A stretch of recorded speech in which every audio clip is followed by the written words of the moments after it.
The carriage wheels rumbled along the forest path. Sunlight filtered through the leaves, casting dappled shadows. The carriage emerged from the forest. A magnificent white castle came into view, the capital of the Halkia Empire, Lanced. The little girl's face was pressed against the carriage window, her eyes sparkling with wonder. Wow, it's even more magnificent than the palace I saw in books. Look at that child. A noble woman glanced over with disdain. That reaction just shows how remote her origins are. Another nobleman chimed in. He even seemed proud of such a remark. Really, children always make such a fuss. Eevee shrank back. They're talking about me, aren't they? Madame Dean's hand gently rested on Eevee's. It's a truly magnificent sight. One never tires of it. Eevee looked up. Madame Dean, you think so too? Madame Dean smiled. Of course. I haven't been to the capital in a long time either. It feels quite novel. She pointed out the window. Look quickly. That market over there has so much fruit. Wow, so many fruits I've never seen before. You must be from the very, very distant countryside. The nobleman continued to mock. Take your time looking. When will a country child get another chance to see the imperial palace? Madame Dean's hand rested on Eevee's shoulder. Oh my, Madame Dean puffed out her chest. Thank you for your concern. However, Eevee will be living in the imperial palace starting today. So we're in no hurry, are we, Eevee? Eevee responded excitedly. Yes. The nobleman looked shocked. What? Living in the imperial palace? How is that possible? He leaned closer to Madame Dean, lowering his voice. You haven't been tricked by some scammer, have you? Something about a job as a palace maid?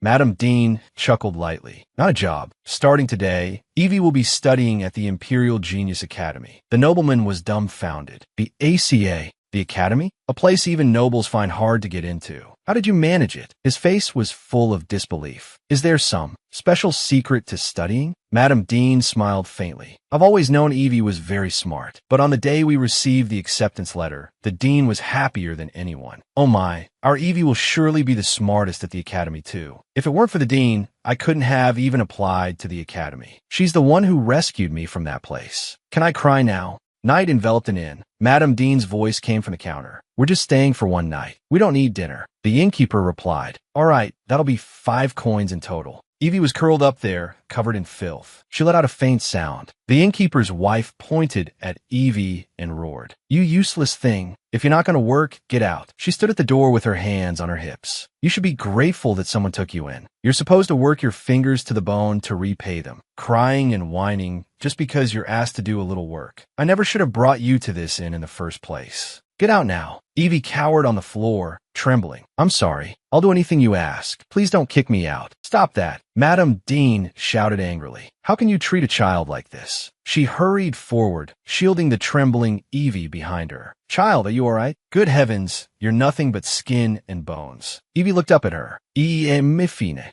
Madame Dean glared at the innkeeper's wife. Have you even been feeding this child? The innkeeper's wife crossed her arms. You're not the one raising this child. What right do you have to interfere? Madame Dean was silent for a moment. Then, may I take this child with me? A greedy smile appeared on the innkeeper's wife's face. Well now, do you have any idea how much I've spent raising that thing? I can't just give her to you for free. Madame Dean asked, how much do you want? The innkeeper's wife stroked her chin, feigning contemplation. I took this child in when she was very young. A rough estimate would be about 10,000 gold coins. Madame Dean's face instantly darkened. That's absurd. Eevee clutched Madame Dean's sleeve tightly. I'm really okay. I'll pay. Madame Dean's voice was firm. I'm taking this child. She held out her hand to Eevee. Come with me. Madame Dean gently pulled Eevee into her arms. Everything is all right now. She stroked Eevee's hair. You've truly suffered during this time. And so, I came to live at the dean's shelter. I started attending school, cleaning to cover my tuition. Dean, I'm heading out. A boy's voice roared. Hand it over. You already had 2 potatoes last time. Eevee stopped and turned to look. 2 boys were fighting. Just give me a little. No, everyone only gets 1. Eevee hesitated for a moment. She walked over. Do you want this bread? Both boys froze. Eevee smiled. I'm not hungry. It's okay. The boys snatched the bread. Really? No takebacks. Thanks to the kind dean, life wasn't too hard. But there were too many children. She always seemed to have a lot of worries. Eevee stood by the window, sunlight washing over her. I want to help somehow. Until one day, I discovered something. A notice was posted on the wall. The Imperial Genius Academy is recruiting new students. The Empire has decreed that outstanding students from all over the country can be admitted to higher academies. One line in particular caught my eye. The academy provides all room and board for its students. Eevee's eyes lit up instantly. This is it. If one child could leave, it would lighten the dean's burden a little, right? And after graduating and finding a job, I could help even more. Eevee handed the application to the dean. But if I told her the truth, the dean would surely worry. She looked up and with her brightest smile said, "Dean, look, I want to go study at the academy." Eevee's eyes sparkled with anticipation. "Will you let me?" The night I submitted the application, I secretly made a wish for the first time.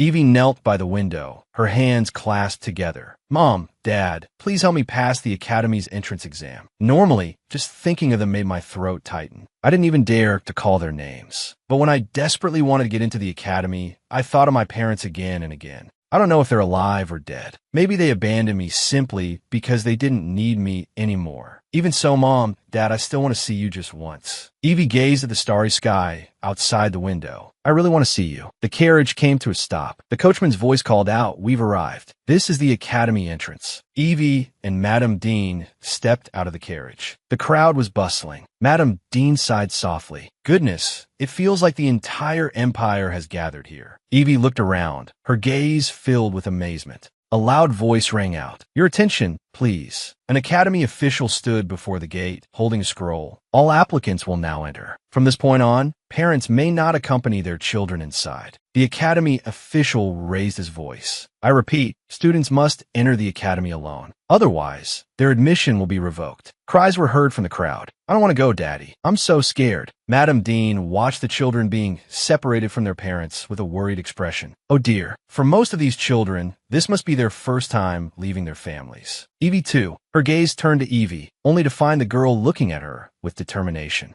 Eevee smiled. "Dean, I'm going in now. Thank you for bringing me here." Madame Dean looked at her, tears welling up in her eyes. Eevee, seeing the other children cry, anyone would waver. "But you're so brave, even though you're the youngest one here." Eevee clenched her small fists. "Dean, please don't worry too much. I'll study hard at the academy. And I'll eat well, too." Madame Dean turned away, dabbing the corner of her eye with a handkerchief. "Even my dear Eevee isn't crying." Eevee saw her trembling shoulders and her eyes widened in surprise. Are you crying, Dean?" Madame Dean spun around and pulled Eevee into a tight hug. "Eevee." Madame Dean stroked Eevee's hair, her voice gentle but firm. "Even if we're far apart, we will always be thinking of you. If you run into any trouble, you must contact us immediately. We'll come get you right away, okay?" Eevee smiled brightly in her arms and replied loudly, "Okay, Dean." A voice urged from the academy gate. "The academy gates are about to close. Please prepare to enter as soon as possible." Madame Dean released Eevee. "Go on now, Eevee. Take care of yourself." Eevee turned and ran towards the crowd. "All right, often." Madame Dean watched her small back, her hands clasped to her chest. "Ah, please. I hope our Eevee does well at the academy."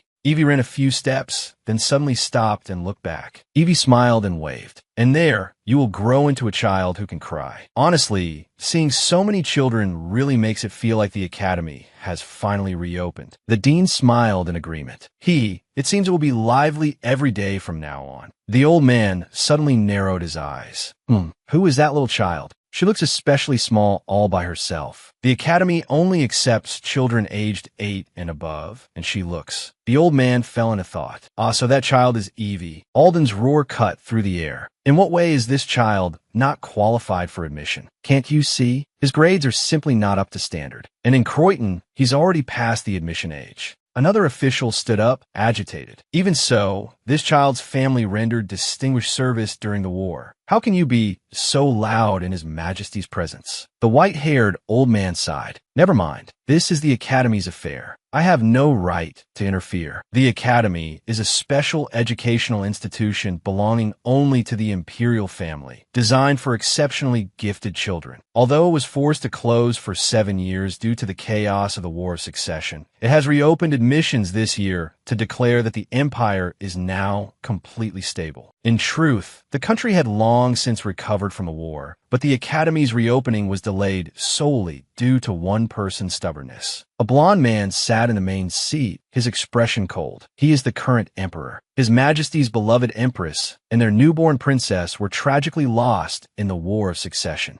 Only a name was left behind, Eevee, the daughter who died at birth. His Majesty deeply mourned the daughter he never met. Whenever he saw a young child, the emperor's gaze would become vacant. Because of this, some began to harbor tasteless ambitions. If my child could catch His Majesty's eye, the nobles vied to send their children to the academy. But His Majesty saw through their intentions and repeatedly postponed the academy's reopening. It wasn't until this year that he finally approved its reopening. The brown-haired man crumpled a document into a ball and slammed it on the ground. Emperor Clovis Hilarion Halkia tapped his fingers on the desk, his eyes cold. He spoke slowly. Prime Minister. The white-haired Prime Minister immediately bowed. Yes, Your Majesty. Pick up the document on the floor. The Emperor's command was not to be questioned. The Prime Minister quickly bent down. Ah, yes, this is the document you mentioned. The Emperor unfolded the crumpled paper. An admission application. Why was this thrown away? The brown-haired man replied with disdain. That application is from someone completely unqualified. The Emperor's gaze swept over the document, his blue eyes showing no emotion. The Emperor spoke calmly. I see no particular deficiencies. The brown-haired man stammered in rebuttal.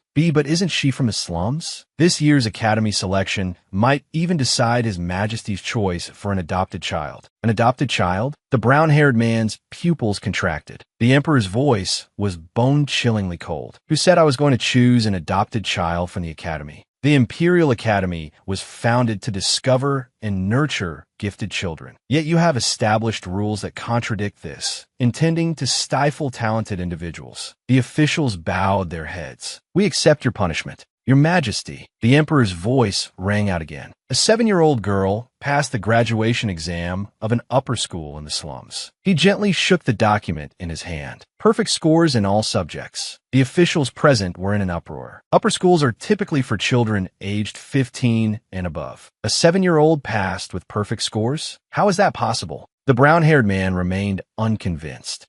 But that alone is not enough. Another official chimed in. I agree. Typical noble ministers. But their reaction was not entirely without reason. The academy had now become no different from a small noble society. There are 500 spots for this year's admission. Before the war, there were 2,000. This is the first year of reopening, and the number of spots has been drastically reduced. The competition is therefore more intense than ever. Every spot is incredibly precious. How can we let a child from the slums enroll? A cold smile touched the corner of the Emperor's mouth. He looked at the words on the application. Hobby, cleaning. The Emperor placed the application down on the desk with a dull thud. He delivered his final verdict. Approve this child's admission. The officials erupted in an instant. What? The Emperor stood up. The rest is for you to handle. I'm leaving. The Emperor stopped and looked back. Prime Minister. The Prime Minister immediately bowed. Yes. The Emperor's command was clear and cold. You will oversee this child's admission matters. Ensure that no one is turned away again due to their status. The Prime Minister bowed deeply. As you command. The Prime Minister returned to the meeting room. The officials immediately surrounded him. What did His Majesty say? Did he mention adoption? His Majesty isn't actually thinking of adopting that child, is he? The Prime Minister impatiently pushed them away. He only commanded us to treat all students equally. He said nothing else. I've told you nothing. He didn't even ask for the child's name. Now, let's continue the meeting. The officials let out a long sigh of relief. The blue light on their chests gradually faded, as if a heavy burden had been lifted. I have to choose this child. It's an order from my family. He picked up the application and examined it closely. Let me see. This child's name is Eevee Alden. Eevee stood in the magnificent hall. Hello. The woman smiled and held out her hand. Welcome to the Imperial Academy. I'm Melody. I'll take you to the dormitory. Eevee responded excitedly. Okay, thank you, Ms. Melody. Melody asked gently. I see from the documents that you're from Aelin. The journey here must have been difficult. Eevee shook her head. Not all. It was actually a lot of fun. A bright smile bloomed on her face. This is my first time traveling so far, especially coming to the capital. Melody's heart was struck by this pure joy. It seems I've made her even more excited. She handed Eevee a book. This is the Academy Guide. The map is just inside the cover. Eevee took the book.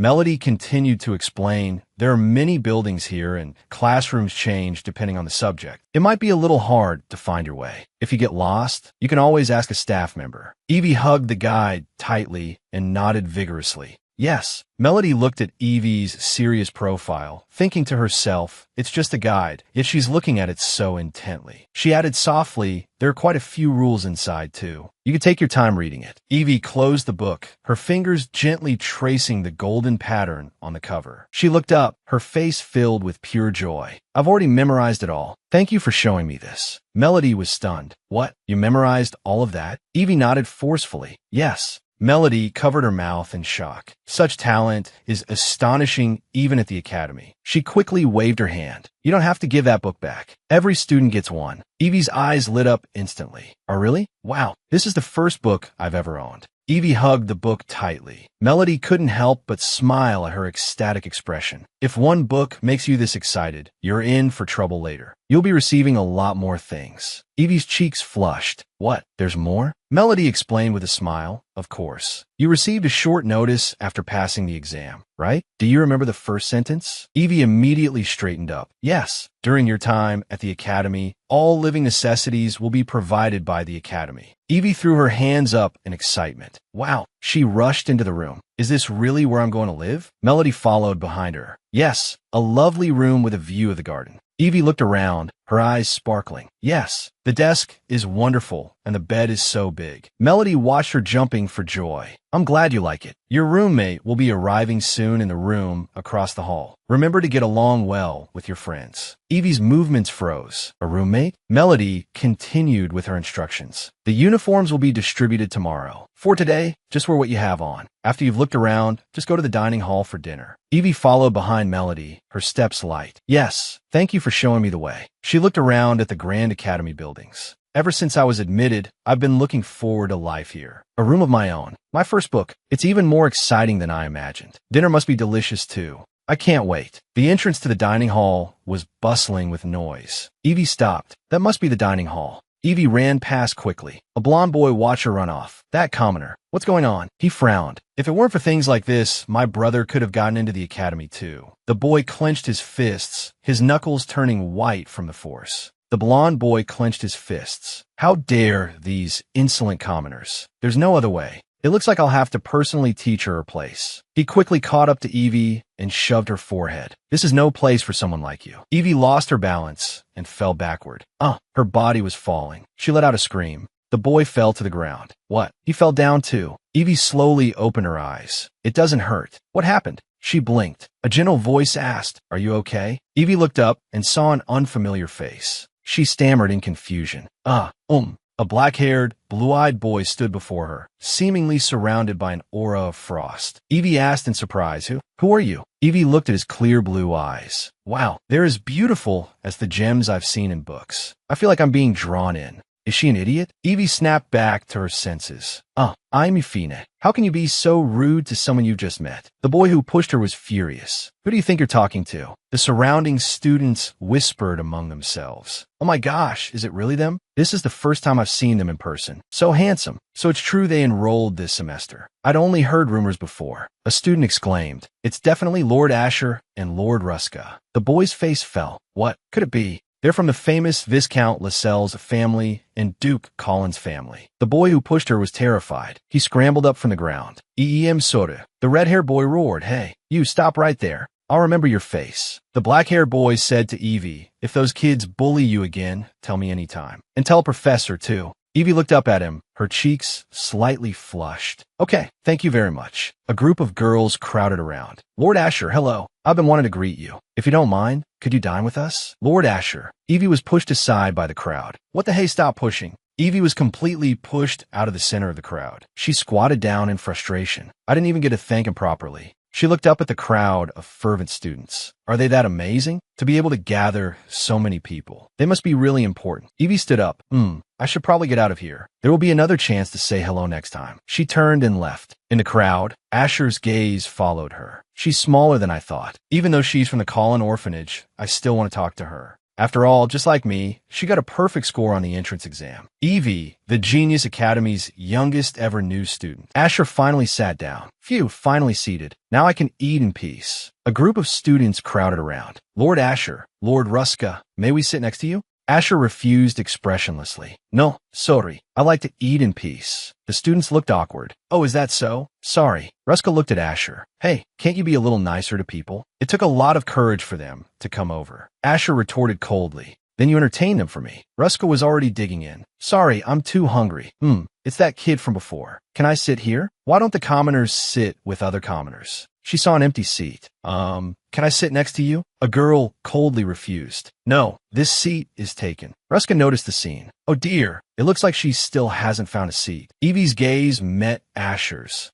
Ruska was a little surprised. It looks like she's coming this way. Eevee walked up to their table and bowed slightly. Thank you so much for earlier. I didn't get a chance to thank you properly. Asher looked at her. It's fine, as long as you weren't hurt. Eevee gathered her courage. If you don't mind, may I sit with you? Asher was about to speak. Of course. Ruska suddenly cut in. Sorry, that probably won't work. This guy likes to eat in peace. He smiled at Eevee and said, let's eat together some other time. Eevee was a little disappointed. Oh, then never mind. She turned and left. Ruska looked at Asher smugly. Hey, I did a good job, right? Politely turned her down for you. Asher remained silent, just watching her quietly. Asher stood up. You're useless. Ruska looked innocent. What are you suddenly talking about? Ruska complained behind him. Geez, I help him out and I get yelled at. Eevee picked up a sandwich. I'll just eat outside today. It seems I'll have to come to the dining hall either very early or very late from now on. Where should I go to eat? She walked through the campus alone. The garden I can see from my room is beautiful. I'll go there. Eevee suddenly stopped. Such a fragrant flower smell. She followed the scent. Is there a flower garden nearby? The map said the Imperial Palace is through this grove. If it's a flower garden managed by the palace, it must be beautiful. Eevee glanced at the distant clock tower. There's still plenty of time before dinner. I should be able to get back before curfew. She hesitated. Will I get in trouble if I'm found? But if it's just a quick look? She made up her mind. I'll go and come back quickly. Eevee slipped through the dense bushes, pushing aside layers of branches and leaves. The fragrance grew stronger and stronger. Eevee looked up. Here, sunlight filtered through the gaps in the leaves, sprinkling onto a quiet clearing. Two lonely tombstones stood there. Eevee stared in shock at the scene before her. It was a graveyard. Eevee sat on the ground. The Academy guide didn't mention a graveyard in the forest. She stood up. So the fragrance was coming from this flower bed. It would be troublesome if this place was discovered. I should go back. She noticed the dust on the tombstones. But these tombstones look like they haven't been cleaned in a long time.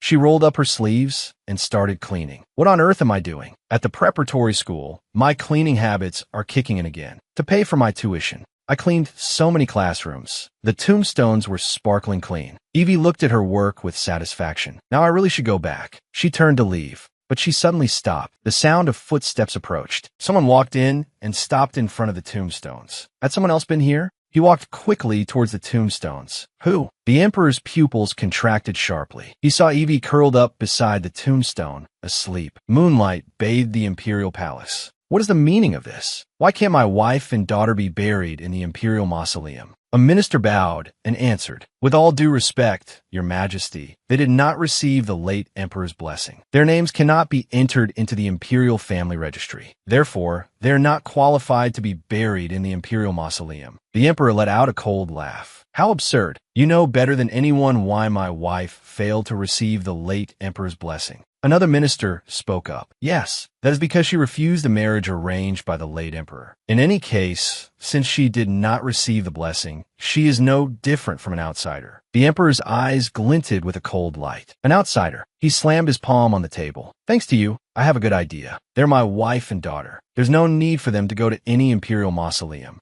He turned and strode out of the conference room. I will personally watch over their graves. I will keep them by my side. The forest in the imperial palace will suffice. The ministers looked at each other in dismay. What? Your Majesty, you intend to move the graves into the imperial palace? This is absurd. It's unprecedented. The emperor slammed his scepter onto the table with a loud bang. The scepter, now quiet, was deeply embedded in the tabletop, stunning everyone. The emperor spoke coldly. From now on, anyone who makes a fuss will be considered to be defying an imperial order. I will personally expel them from the palace. The emperor walked through the forest. It's been a while. The fallen leaves must have piled up. I'll have to clean the tombstones first when I get there. He stopped in his tracks. What's this? Has someone been here? He walked quickly towards the tombstones. Who dares to trespass? His pupils contracted sharply. He saw Eevee curled up beside the tombstone, asleep. The Emperor's eyebrow twitched slightly. Eevee slowly opened her eyes. It's a child. He questioned her in a cold voice. How did you get in here? Do you know what this place is? Eevee woke up with a start. Right, the curfew. I just wanted to lie down for a little while. She scrambled up and asked urgently, Excuse me, what time is it? The Emperor answered calmly, around 6 o'clock. Eevee breathed a sigh of relief. Great, it's still before curfew. She looked up, curiously sizing up the man before her. Mister, who are you? A vein throbbed on the Emperor's temple. Mister? He suddenly felt like sitting down, right there on the ground. The Emperor looked at her. She doesn't seem to recognize me as the Emperor at all. Eevee looked up at him. Ah, wait, are you a professor at the academy? He asked back, a professor? The Emperor decided to play along. Yes, I'm a professor at the academy. Xian Luowen. Eevee's eyes lit up. Wow. Eevee broke into a brilliant smile. It's a pleasure to meet you, Professor Xian. My name is Eevee. I just enrolled today. The Emperor's gaze fell on her long golden hair. Fragments of memory flooded his mind. Do you know? Chloe, if we had a child, I think their hair would be like yours and their eyes would be like mine. No, I'd rather the child looked more like you. I've never seen a more beautiful color. I know. Our child will have blonde hair and green eyes. A beautiful little girl. Lillian, if Eeveeanna had grown up safely, would she have been like this? Like this child, with my golden hair and your green eyes. What a fearless thought. The child I buried with my own hands, along with Lillian. There's no reason for an academy student to be in the Imperial Palace. He scrutinized Eevee. Why are you here? Do you know what this place is? Eevee put her hands together, looking a bit awkward. I was drawn here by the scent of flowers. She asked cautiously, I'm sorry, is this a place I'm not supposed to enter? The Emperor fell silent. He took a deep breath. It's not a good idea to wander around alone like this. He reached out and gently picked a leaf from Eevee's hair, especially in the Imperial Palace. Eevee's cheeks flushed slightly. Ah, thank you. I'll remember that. For a moment, it felt like a father's gentle touch. The bell chimed. It's already this late. The Emperor asked, Can you get back to the academy on your own? Should I walk you back? Eevee repeatedly waved her hands. It's okay. I'll just go back the way I came. Really? Which way? I think it's that way. She let out a short gasp. Eevee turned back. Professor Xian. She smiled brightly. Please remember my name. Eevee Alden. The Emperor watched her leave. He turned towards the graves. For some reason, I didn't even have time to be angry. When faced with a child, I'm still too soft. He knelt down and placed a bouquet of flowers in front of the graves. If Ivana were still alive, she would be about this age. Eevee, Alden. The Emperor's gaze suddenly froze. What's this? He picked up a dirty handkerchief. Eevee ran up, panting. She finally made it. The dean was standing at the top of the stairs, watching her calmly. Be earlier starting tomorrow. Eevee nodded hastily. She jogged up the stairs. I thought I was going to get scolded. What relief. Eevee's steps suddenly halted. She froze, her body instantly tensing up. She frantically rummaged through her satchel. The handkerchief. I forgot it. Eevee's face fell instantly, tears welling up in her eyes. That was the first thing I received today. Eevee was dejected.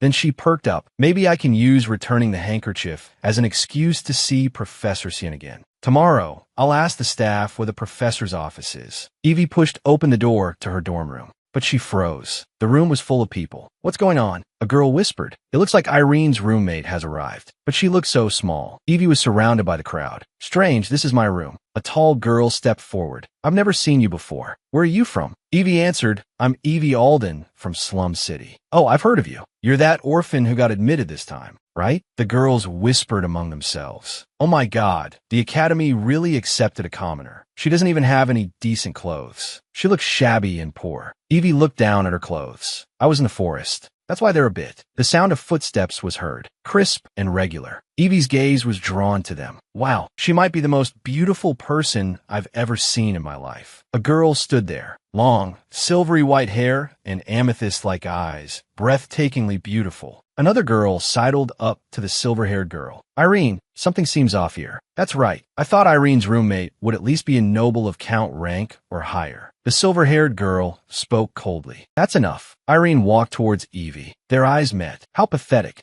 Eevee stood frozen, not understanding what was happening. Irene looked her up and down at her frail body. Your hair, your skin, everything about you is terrible. The orphanage you lived in, is it a place where children starve to death? Eevee's cheeks flushed instantly. A sense of shame washed over her, and her body trembled involuntarily. Eevee snapped her head up. She retorted loudly, "That's not true. I don't care what others think of me." Her small hands clenched tightly. "But I will absolutely not forgive anyone who speaks ill of the dean." Eevee's face was bright red. She shouted, "The dean would never do that. She is the kindest and best person in the world." The room fell silent in an instant. The air seemed to freeze. A girl glared at her. "Who do you think you're yelling at?" Another girl chimed in with criticism. "We thought you'd at least have some manners. Commoners are truly hopeless." Eevee clenched her fists. Without saying a word, the girls surrounded her, their voices rising in reprimand. "Apologize quickly. If you don't apologize to Lady Irene immediately." But Irene raised her hand to stop them. She turned towards the door. "It's too crowded in here. It's stuffy. I'm going out for some fresh air." The girls immediately swarmed around her. "Hey, I was just thinking the same thing. Let me show you the way."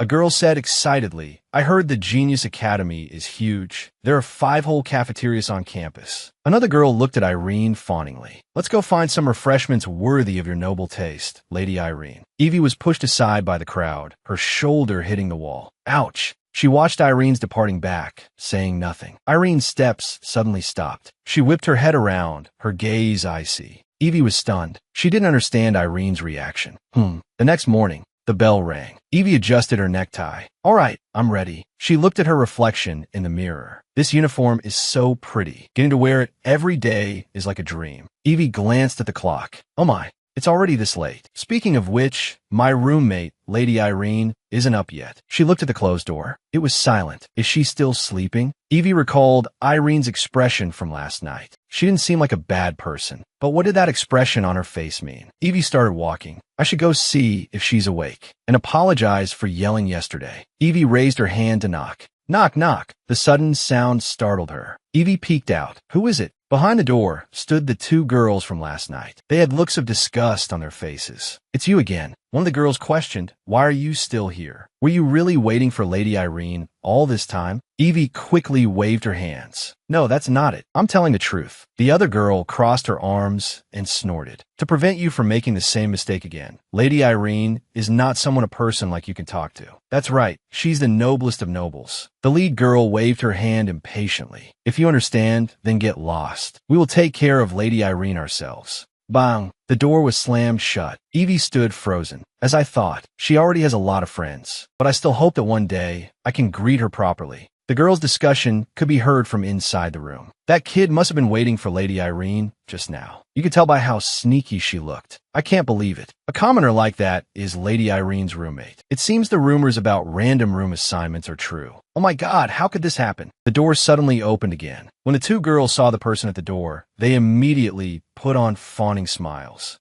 Lady Irene, good morning." Irene replied coolly, "Good morning." A follower sidled up to her. "Are your preparations for the first day going smoothly? I heard some noble ladies treat their commoner roommates not like maids. Lady Irene, why don't you do the same? Though that kid is probably too ill-mannered to be of any use." "That's right, as long as she doesn't get in your way." Irene's gaze went past them. She was loitering nearby earlier, so we chased her away. Irene's eyes narrowed. "You chased her away?" A follower proudly took credit. "Yes, she clearly doesn't know her place, so we taught her a harsh lesson. If she's smart, she won't bother you again." Irene's face darkened. She clenched her fists so tightly her knuckles turned white. "If I hadn't promised my sister, I'd really like to." The follower didn't hear clearly. What did you say just now?" Irene turned expressionlessly. "Let's go down too." She walked away, leaving the 2 followers looking at each other in dismay. They shivered. Did we do something wrong? Sunlight shone on the magnificent academy buildings. A female teacher holding a roster began the roll call. "Renilda Giff here. Therese Wahlberg here." The teacher scanned the crowd. "Good, everyone is here. We will now begin the tour of the Imperial Palace. Please stay close and don't fall behind." The students gathered in small groups, chatting excitedly. "I was so nervous yesterday. I didn't sleep well. The boys will be here too, right?"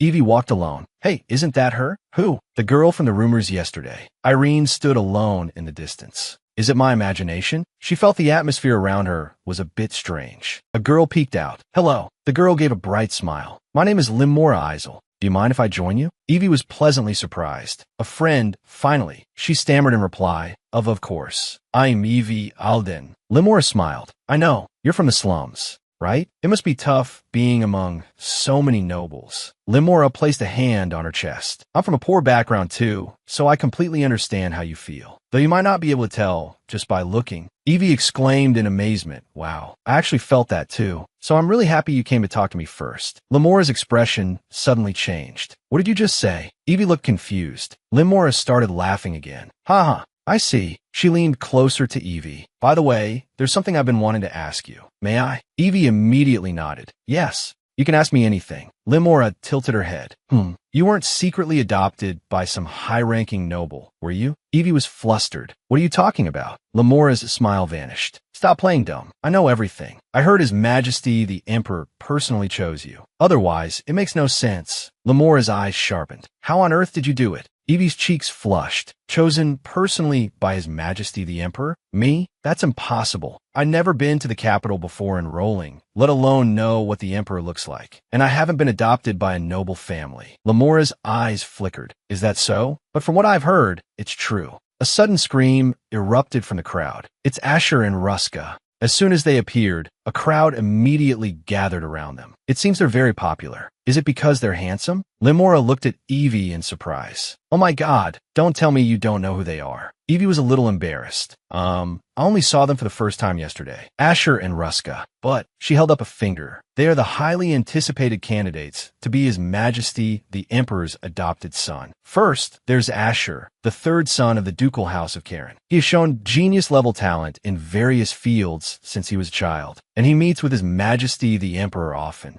His family status is extraordinary. Then there's Ruska, the fourth son of the Marquisal House of Loggers. He may be slightly inferior to Asher academically, but his physical abilities are outstanding. He's expected to become an excellent knight in the future. Whichever of them becomes the crown prince will marry the daughter of the wealthy Terrence family from the south. But you never know what might happen, right? I have to find a way to get close to both of them. If things go well, that position might just be mine. Limora concluded like a little teacher. That's why everyone crowds around them like this. Now you understand, right? Eevee nodded. But they're both nice people. I've already spoken to them a few times. Limora's eyes widened. Really? They're not that easy to talk to. Eevee answered confidently. It's true. It looks like they're coming this way. Eevee immediately went up to them. Hello, Asher. She just ran up to talk to him like that. Limora was stunned. Ahaha. Sorry. Hello. A flash of shock appeared in Limora's eyes. What? Asher, you look great in your uniform. Thanks, you look good too. By the way, isn't Ruska with you today? He ran ahead like an idiot. Then I'll be sure to greet you properly next time. Limora leaned into Eevee's ear. Quick, introduce me. Hurry up. She turned to Asher. This is... Asher cut her off. Sorry, I'm a bit tired today. He turned and walked straight away. I'm heading to the gallery first. Eevee sighed. It seems Lord Asher is really tired. I was going to introduce you. What a shame. Limora forced a smile. It's okay. We'll see him around the academy anyway. There will be other chances. Eevee agreed. You're right. Well, let's keep following the guide. Limora suddenly stopped. Sorry. I have to get back to my friends. I see. See you later then. Limora trotted back to her friends. A girl immediately questioned her. Limora, what took you so long? Limora apologized profusely. Saw the...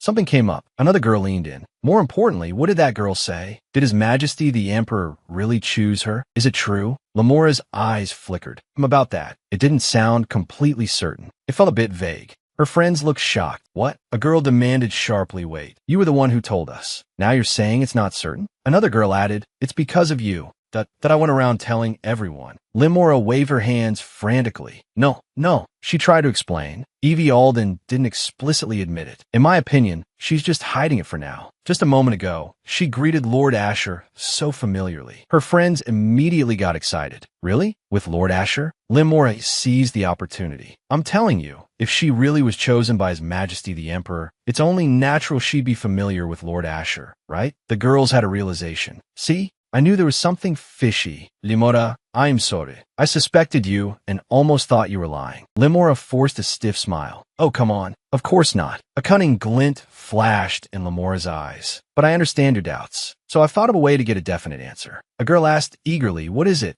Lemora announced confidently, "I will personally confirm it for you later." The guide's voice came through. "Everyone, that building over there is the main hall of the Imperial Palace. In addition, there are 5 other connected palaces. It is the largest and most magnificent complex of buildings on the continent." The students gasped in awe. "Wow, it's even more spectacular up close. I can't believe I'm really in the Imperial Palace." Eevee stood on her tiptoes. "What should I do? I'm too short. I can't see very well." A student pointed at the wall. "Oh, but what are those black marks over there? They're everywhere." Another student agreed. "It's true, it looks really old." The dean smiled and explained, "Those marks are all relics left from the war for the throne." A student asked, confused, "But why does the palace still have these marks? Weren't the streets of the capital all repaired?" The dean looked at him with approval. "Good question. It's because His Majesty the Emperor wished to prioritize repairing the damages suffered by the common people. So the budget for the palace's restoration was first allocated to public facilities." Eevee listened.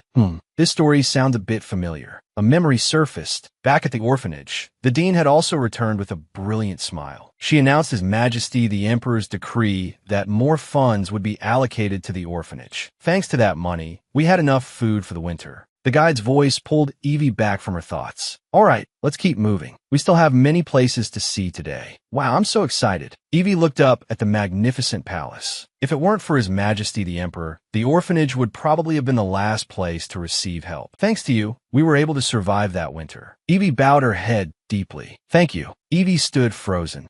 Could it be that he was? Her eyes sparkled. The argument in the conference room was endless. "Therefore, we must impose higher taxes on the upper class." Easy for you to say. Have you considered the backlash from the nobles? There must be room for compromise. Your stance is too rigid. The emperor stood up, sweeping a cold gaze over everyone. As officials of the imperial palace, instead of leading by example, you just shout at each other every day. How impressive. Do you not even know how to conduct a proper discussion? The meeting will resume in 10 minutes. The emperor strode towards the window, leaving silence behind him. He walked to the window, looked at the distant scenery, and sighed softly. The emperor straightened up slightly. He heard a childish voice from outside the window. "Professor Sien." He looked in the direction of a voice and saw Eevee jumping in the courtyard. She had her hands cupped around her mouth. "Hello." He remembered. Right, today is the Academy's tour day. His gaze fell on Eevee. She looks much smaller than the other children. I wonder if she can keep up with the group.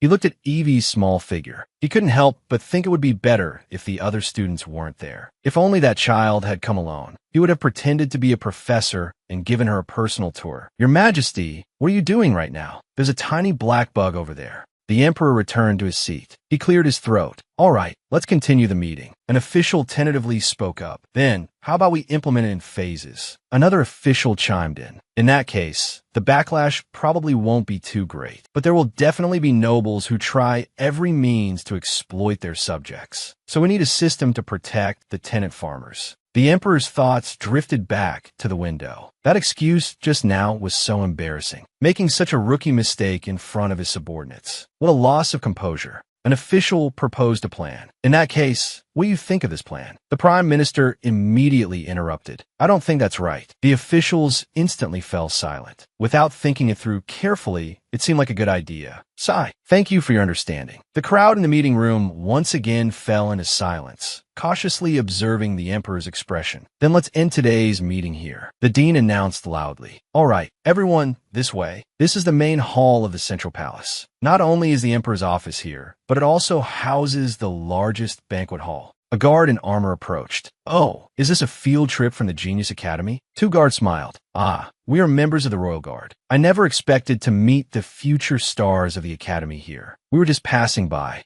The guard affectionately ruffled a boy's head. "How lucky. I even get to see my long-lost nephew." The children let out a gasp of amazement. He asked with concern, "How is life at the Academy? If you have any difficulties, just let me know." "Wow, the Royal Guard is so cool. My relative works here too, but he's away on business." Eevee thought to herself, so there are a lot of familiar faces in the palace. If there are people I knew around, Academy life would be more interesting. Limora watched with cold eyes. Such an act. There's no need to be in full armor in the palace. but showing off like this is certainly effective. I wish I had connections too. Another girl leaned in and whispered in her ear. Limora, what about now? Limora was startled. What is it? What was that thing you said you needed to confirm? Limora came back to her senses.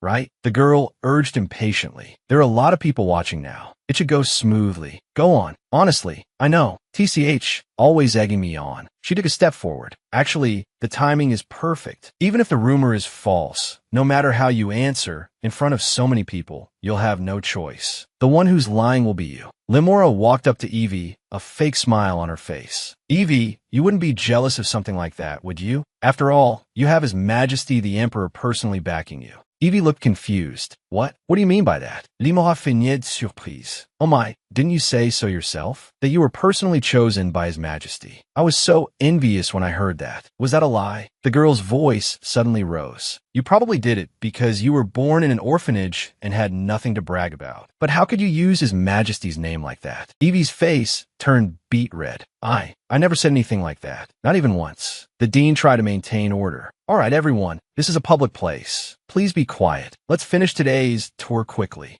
A guard suddenly spoke up, interrupting the guide. Please wait a moment. His sharp gaze swept over the crowd. I heard something. I think we need to clarify this. The guard turned to the girl who started the trouble. I can understand you're young and might be jealous, but to dare use His Majesty's name as a member of the Royal Guard, I absolutely cannot tolerate it. He sternly questioned Eevee. You'd better tell the truth now and apologize. Or do you want to be expelled from the academy? Eevee shook her head desperately. I didn't lie. It's true. Limora and her companion whispered in the crowd. This is great. It's even more perfect than I expected. But she's right, isn't she? The guard froze for a moment. Wait, that child. Asher stepped forward. Eevee Alden was indeed personally chosen by His Majesty. He is the son of Duke Colin. The reason His Majesty personally admitted Eevee Alden is because, like me, she graduated with the top score, but was nearly rejected due to her humble origins. My father told me this himself. He is close to His Majesty. Are you going to say this is a lie as well? The guard's face instantly flushed red. He stammered an apology. Oh, so that's how it is. Your name is Eevee, right? I am sorry, I misunderstood. I'm very busy. I'll be going now. Whispers arose from the crowd. Eevee Alden tied for first place with Lord Asher? Really?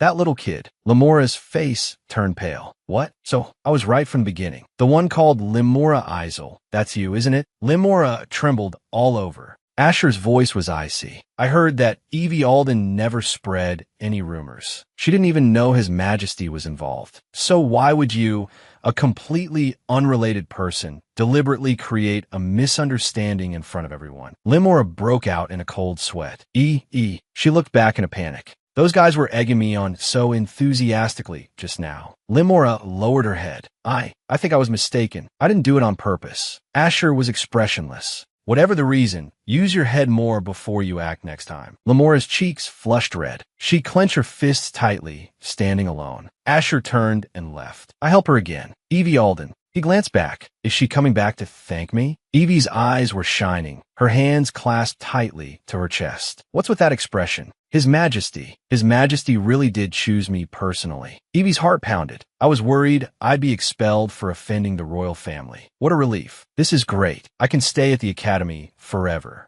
Limora clutched the hem of her clothes. What's with that look? Does she think the matter was resolved thanks to Asher? I was utterly humiliated because of him. Limora's friends gathered around her. Limora, are you okay? Sorry about earlier, but at least the result proved you were right. That's right. What a relief. Limora gritted her teeth. These two, a girl whispered in discussion. But why would Lord Asher help her? They must be closer than we think. He said they'd greeted each other before. Another girl chimed in. The thought of her getting close to Lord Asher from now on, I hate it. Exactly. She's just an orphan. A cunning glint appeared in Limora's eyes. She gathered her companions. Everyone come here. Limora lowered her voice. I have a great idea. The dean stood in front of the Palace History Museum. She announced loudly. Everyone, the last stop on today's tour is the Palace History Museum. Unfortunately, most of the main hall is under renovation and many exhibits don't have descriptions. But I believe you'll all have another chance to visit in the future. For now, please tour freely. We'll gather at the front square later. Eevee looked around. This place is huge. Where should I start? Two boys collapsed onto a chair. My legs are about to break. I need a rest. Me too. I'm not interested in history anyway. Eevee thought to herself, this is the last stop for today. Everyone looks so tired. A girl suddenly exclaimed, "Look, I heard the Royal Portrait Grand Gallery is over there." Another girl responded excitedly, "Really? That sounds so interesting. Then we can see His Majesty's portrait, right?" They ran off together quickly. "Hurry, hurry." Eevee's gaze was drawn over. His Majesty's portrait? The two girls watched Eevee follow and whispered to each other. The trick actually worked. She's still just a kid after all. Eevee's eyes sparkled. From the orphanage to the Genius Academy, His Majesty is practically my savior. I must see his esteemed face with my own eyes. Eevee rushed towards the portrait gallery. She stopped in front of a huge, empty picture frame. The frame was empty. How could this be? It's still in production. I got my hopes up for nothing. Eevee turned around. Since I'm here, I might as well look at the other exhibits. It would be a waste to go back right away. She walked towards the exhibition hall on the other side. Even though there are no description plaques yet, I'm just happy to be here. Eevee's gaze fell upon a portrait. In the painting was a girl about her age, as beautiful as a princess. I hope I can find out her name the next time I come. Eevee turned to leave. Her footsteps echoed in the empty exhibition hall. She stopped in her tracks. Wow. Eevee was deeply captivated by a huge portrait. In the painting was a red-haired woman of breathtaking beauty. I've never seen anyone so stunning in my entire life. Eevee was mesmerized. Eevee suddenly snapped back to reality. I was completely lost in it just now. Eevee looked around. It had suddenly become quiet. Have they all left? I need to hurry to the meeting point. She walked quickly towards the main door. She reached out to push it. The door didn't budge. Eevee pushed hard a few more times. The lock made a dull thud. What's going on? Why is the door locked so tightly? In the square, Irene stood in the crowd. A teacher announced loudly, "Everyone, please gather here. We are now returning to the dorms. Once we arrive, go directly to dinner." Irene ran up to the teacher, looking anxious. "Wait, I can't find my roommate." The teacher looked at her, puzzled. "What? Which one is your roommate?" Irene gestured eagerly. "Her name is Eevee Alden. She's 7 years old, about this tall, with light blonde hair and green eyes." And Irene's cheeks flushed slightly. "She's very, very small and cute." The teacher's face lit up with recognition. "Ah, it's her. Of course I know her. Where did you last see Miss Eevee?" Irene lowered her head. "I'm not sure about that. We weren't walking together." The teacher's expression grew grim. "I see. If she's still in the palace, then this is serious." Irene looked up confused. "Why? Can't we go back and look for her now?" The teacher explained. "You see, we won't be able to enter the palace soon." A stern voice suddenly rang out. "What's going on here?" The teacher spun around abruptly. Her expression was tense. A white-haired elder slowly approached. The teacher whispered in terror. "The Minister of State." He questioned sternly. "A child has gone missing in the palace? Are you all mad?" The teacher immediately bowed in apology. "I offer my sincerest apologies. It was my misjudgment." The minister turned to the teacher. "Then, do the children who were with the missing girl have anything to say?" The teacher answered nervously. "Well, Miss Eevee seemed to have been alone the whole time. So you're just toying with me and wasting my precious time." The teacher mustered her courage. "Minister, do we really have to wait until morning to look for the child?" The minister was silent for a moment. 7 years ago, during the War of Succession. I'm afraid no one is unaware of that tragic event. His Majesty lost everything in that conflict. Since then, to ensure such a tragedy never repeats, His Majesty strictly enforces a curfew within the palace. No one is to defy it. The minister continued, "Therefore, regardless of status, we cannot search the palace at will. What's more, we have no idea where the child is right now. We will do our best, but for now, we can only pray that she avoids His Majesty's eyes. If she is discovered, she will surely die." The girls' faces turned deathly pale upon hearing this. The dean turned to the minister. "At dawn, I will search with the academy's faculty. I sincerely pray that she will not be harmed in any way." The dean turned to face all the students, her voice stern. "Now, the remaining students will return to the dorms immediately. Today's tour is now over." Eevee pounded on the large door. "Is anyone there? Please, open the door. What's going on? Did they lock the doors because it's closing time? But they must have noticed I was still inside. No, I must stay calm." Eevee took a deep breath. The teachers must have realized I'm missing by now. I just have to wait with confidence. She jumped in surprise, sensing something. The eyes of the portraits on the wall suddenly lit up, emitting an ominous white glow. Eevee was frozen in place. It's gotten dark. These portraits have suddenly become so scary. Eevee walked quickly along the corridor. In any case, I have to go where there are more people. The light here is still quite bright. This should be okay. I'll just sit here and wait. Eevee sat down with her back to the portraits. As long as I don't look back at those scary paintings. She looked up. A portrait came into view.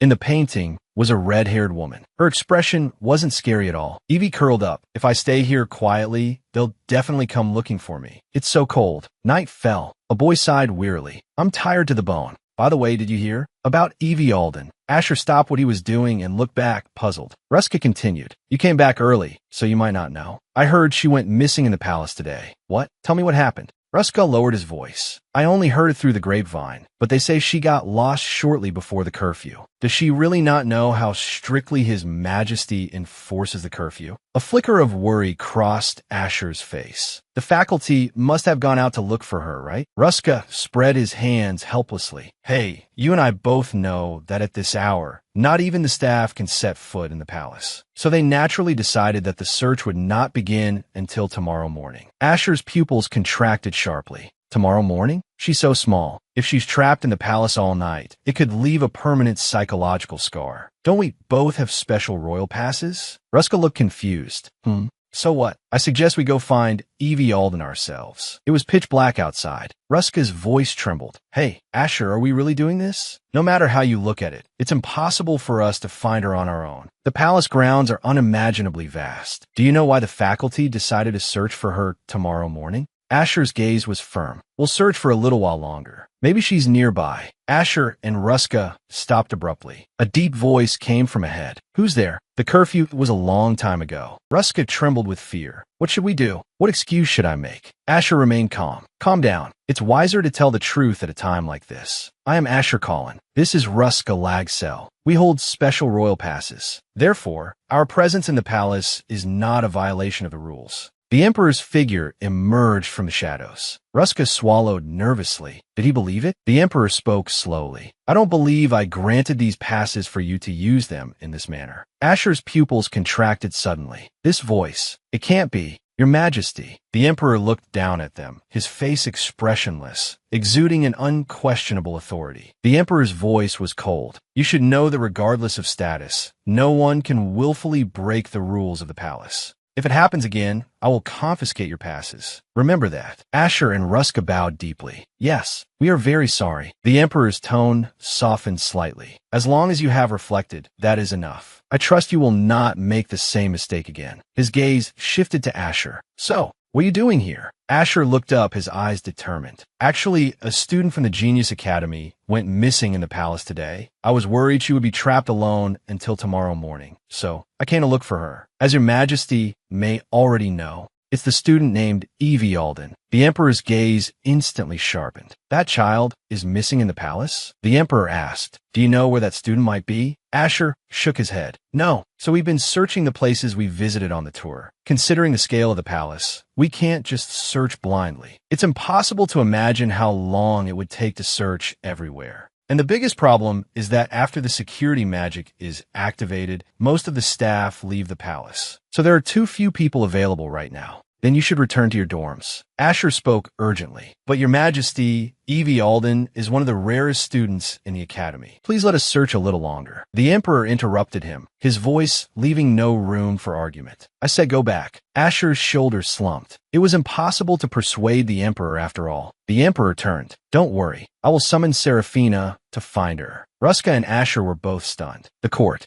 Mage Seraphina Ridem, a genius who never lost the top spot from enrollment to graduation. She is hailed as the strongest living mage, the current dean of the Genius Academy, and the Emperor's undisputed right hand. Summoning her. Is he planning to use magic to search the palace? But isn't magic forbidden in the palace? If His Majesty personally breaks the rules, in the worst-case scenario, it could severely damage the royal family's credibility. This is clearly a loss for His Majesty, yet he is willing to bear it all for a single child. The Emperor ordered a guard. Go to the Magic Stone warehouse and summon Seraphina. As you command. Asher stared at the Emperor's back. What is he thinking? A tracking spell that covers the entire palace? Seraphina was completely shocked. Has something terrible happened? The Emperor's expression was grave. A child is missing. Good heavens, a child is missing. Wait, the Emperor explained. A student from the Genius Academy went missing during a palace tour. We don't know the exact location. Use magic to track them. Don't make me repeat myself. Seraphina responded in a low voice. To use a royal magic stone for a single child. If the courtiers find out that His Majesty personally broke the palace rules, they will never let it go. Seraphina looked at the Emperor. Could there be a hidden reason behind this that I don't know about? Well, either way, this might be a good thing for me. When else would I get the chance to see such large-scale magic in the palace? Seraphina searched in front of the magic stone shelf. Found it. The wavelength of this magic stone matches mine. Using it to cast a spell over the entire palace should be no problem. This is great. Seraphina grasped the glowing green magic stone. I hope this works on the first try. As you know, there's a lot of interference inside the palace, so the flow of magic is often interrupted. If Lillian were here to help like before, things would be much simpler. Oops. Seraphina quickly covered her mouth. Crap, I said the wrong thing. The Emperor's eyes darkened. What on earth were you talking about? It wasn't just the Emperor's voice that was laced with meaning. You'd better think carefully before you answer. Don't think I'll go easy on you just because you were friends with my wife. Seraphina took a deep breath. Well, you know that Lillian was a bit special, right? I don't know if it's because her magical wavelength was similar to mine, but whenever she was nearby, I could feel the precision of my magic improve. It was like the magic became more solid. Why am I only realizing this important fact now? Seraphina's voice was low. Lillian asked me not to tell your majesty. The Emperor's pupils contracted suddenly. What? Why? I'm not sure. She was pointed at her whole life, called a witch. Perhaps she wanted to hide her unusual power. She also said she didn't fully understand how to use that power herself. The Emperor was silent. The air seemed to freeze. Seraphina quickly broke the silence. I must hurry back to the main hall. I'm also worried about that child. The Emperor turned. Go and prepare. Seraphina immediately responded. Yes, your majesty. Thankfully, that was a close call. Meanwhile, in a dim room, Eevee was curled up on the floor, her body trembling slightly. Cold and hungry. Why is this so hard to bear? This is nothing compared to when I lived at the inn. The innkeeper's wife's shouts echoed in Eevee's mind. How many times have I told you? The reason you don't have to live like a beggar is because we found you abandoned in the forest. So who should you be listening to now? Eevee answered meekly. The innkeeper. The innkeeper's wife barked. That's right. Now hurry up and clean the horse manure. The patrons in the tavern murmured. Hey, that kid just learned to walk not long ago, and you're already making her work? The innkeeper's wife retorted disdainfully. Mind your own business, or you can pay to raise her. Eevee struggled to drag a bucket in the stables. A horse watched her quietly. The shovel is too heavy. I can't even lift it. But if I don't finish my work, I won't get dinner tonight. Eevee used all her strength, lifted the shovel, and plunged it into the pile of manure. Eevee stared in astonishment at what was before her. Wow. Eevee pushed open the inn door. I'm back. The innkeeper's wife immediately covered her nose. That smell. Did you roll around in a pile of manure? Eevee lowered her head. Something like that. The innkeeper's wife roared. Don't even think about coming inside. Go sleep in the stables. Go wash yourself in the nutwood forest tomorrow. Eevee asked in a small voice. What about my dinner for today? A piece of dry bread was thrown on the floor. For you. The innkeeper's wife's voice came from behind the door. The door is open. Hurry up and close it. Eevee silently looked at the bread on the floor. Most people pity children from orphanages, but for me, the orphanage was true paradise. There, I didn't have to work myself to death all day. 3 meals were served on time every day. No more dry, hard bread or bland potato porridge, but hot, real food. I was so lucky to have met the dean. Suddenly, a golden light flashed. Eevee woke with a start. What? She sprang up from the floor, looking around in terror. Outside the window, countless golden ribbons of light streaked across the night sky, falling like shooting stars. What on earth is that? The ribbons of light passed through the window, circling and dancing in the room. Are they ghosts? The ribbon of light floated straight towards her. How? How close will it get before it stops? The golden ribbon wrapped around Eevee's ankle. She took a step back in fear. I've never seen anything like this before. It's so scary. Eevee watched in terror as the ribbon circled around her, as if it were searching for something. A gentle voice spoke. It's okay. It's looking for you. Eevee was stunned. She looked towards the source of the voice. A portrait came into view. I think I heard voice. Eevee looked up. The ribbon of light danced before her. The voice was gentle, as if it were comforting her. Maybe it was because of that gentle voice, but I feel like everything will be okay. Eevee reached out her hand and cautiously touched the ribbon of light. The light flowed around her, as if embracing her. Finally, they found her, near the portrait gallery of the Palace History Museum. The sound of hurried footsteps echoed in the hallway. A knock came from outside the door. A man's voice called out, "Eevee, Student Alden, are you in there?" Eevee was startled, and the light instantly vanished. The door was pushed open. A group of people stood at the entrance. Seraphina, at the head of the group, shouted sternly, "Eevee, Alden." Eevee watched the group approach her. She asked in a small voice, "Ma'am, are you the staff member looking for me? I'm so sorry I missed the gathering time." Seraphina suddenly grabbed Eevee by the collar and lifted her up. "Goodness, so you're Eevee Alden. I didn't expect you to be so small. Are you okay, little one? You have a bit of fever. It's cold in here, isn't it?" Seraphina continued, "Did I scare you? My magic must have flashed a very bright light. By the way, have you ever thought about becoming a mage? I think we get along great." Eevee's mind was a mess. One thing at a time. The people beside them exclaimed, "Dean, Dean, the Academy Handbook says she's an extremely important figure. I thought she'd be an old man." She cleared her throat. All right, let's go back to the Academy and talk there." She ordered the people behind her, "Deal with the rest tomorrow. You all go back and rest for now." Seraphina, holding Eevee, added softly, "In him." A slight smile appeared on her face. He noticed. They had found her with surprising speed. "I suppose we were under some kind of protection." The Emperor leaned against the wall, sighing softly. Thank goodness. Thank goodness, she seems unharmed." The Academy was brightly lit under the night sky. Seraphina held Eevee, a hint of displeasure on her face. "You guys," Ruska shouted excitedly. "Oh, they're here. Thank goodness. You're all right, Dean." "She looks fine, too." She frowned. "Why are you two still here? Didn't I tell you to go back?" Asher replied as if it were obvious. "Because we were worried." Eevee was stunned. "You two were worried about me?" Seraphina explained with a smile. "That's right. We were able to find you today, thanks to these two. They snuck into the palace after curfew to find you. They almost ran into his. Eevee tilted her head in confusion. Seraphina suddenly realized, remembering His Majesty had requested secrecy. She laughed awkwardly. "Ha ha ha. Coincidentally, this gentleman had just returned from a meeting with His Majesty. I was just trying to have a little laugh." Ruska stammered in agreement. "All right. Otherwise, you might have been trapped until morning." Eevee turned to the two boys. "Thank you for worrying about me." "Eevee, I have a question for you," Asher asked with concern. "How did you end up there alone? Did someone lock you in on purpose?" Eevee's eyes darted away.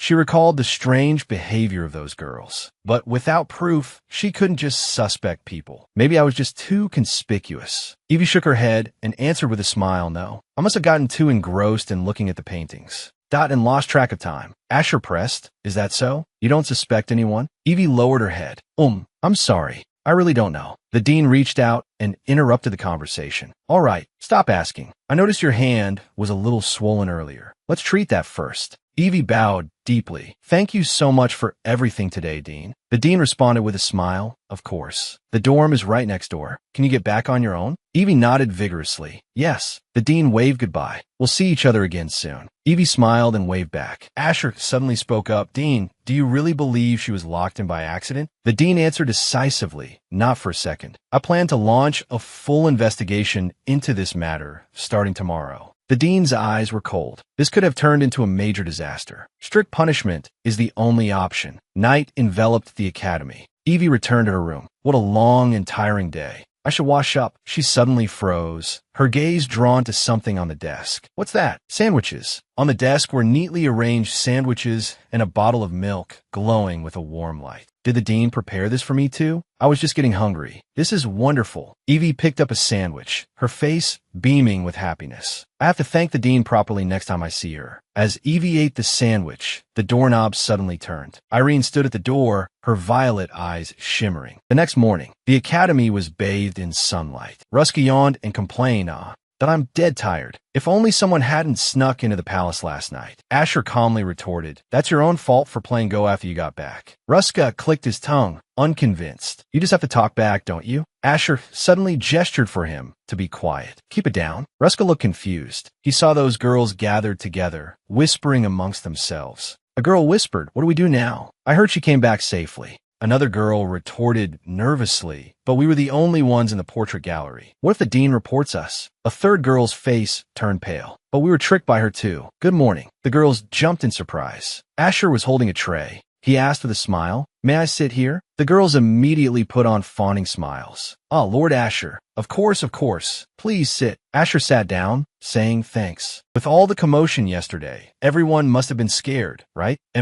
A little. It would be nice if this could just blow over quietly. Asher's gaze darkened. But since the dean already knows, I'm afraid it will become a big problem. The girls froze in terror. The dean knows? Does that mean we'll be punished? In the worst-case scenario, you could be expelled. Asher continued, expelling nobles over a commoner. Don't you think that's going too far? That's why I want to smooth things over as much as possible. The air grew still. Asher placed a hand on his chest, his eyes firm. If you know what happened, are you willing to tell me? I swear on the name of the Callan family that I will protect you. Ruska watched the scene, shuddering. That two-faced. A girl began to speak, trembling.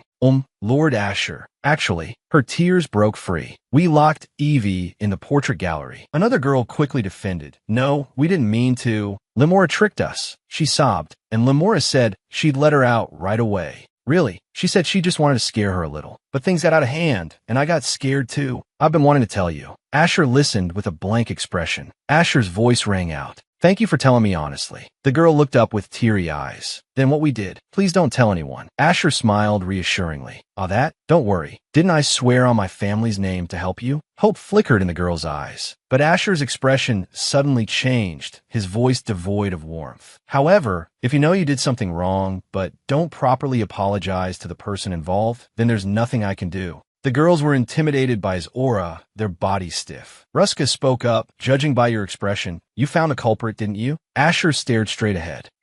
It's the child I suspected. Ruska pressed. So what are you going to do? Asher turned his head, his voice icy. What do you think? I'll return the favor in kind. In the dining hall, the girls were laughing and chatting. Oh, so you were here, Limora? Asher's figure appeared. The girls stood up in surprise. Asher. Asher looked at her. Can we talk alone? The girls around them whispered, wow, it's Asher. Do they seem close? Limora's cheeks flushed, and she responded shyly, Okay. The two walked to the end of the hallway. Limora stopped. What did you want to say to me? Asher spoke calmly. Actually, a staff member said they're holding on to something you lost. So I wanted to tell you and take you there. Limora's eyes lit up instantly. Oh, really? Wouldn't that be too much trouble for you? Asher smiled slightly. Not at all. I was the one who brought it up after all. Please let me take responsibility and see you there. Limora's heart raced, her cheeks burning. Then, I'll be in your care. Limora followed behind Asher. What did I even lose? Oh well, whatever, she muttered to herself. I don't usually lose things. I'm so embarrassed. Lord Asher, has this ever happened to you? Asher didn't turn back. Who knows? Limora paused for a moment. His tone just now was so cold. Was I just imagining it? Asher stopped walking. We're here. He pulled open a door. This is the staff room. Go on in. Limora came to her senses. Okay. Thank you for bringing me here. Limora stepped into the room and looked around in confusion.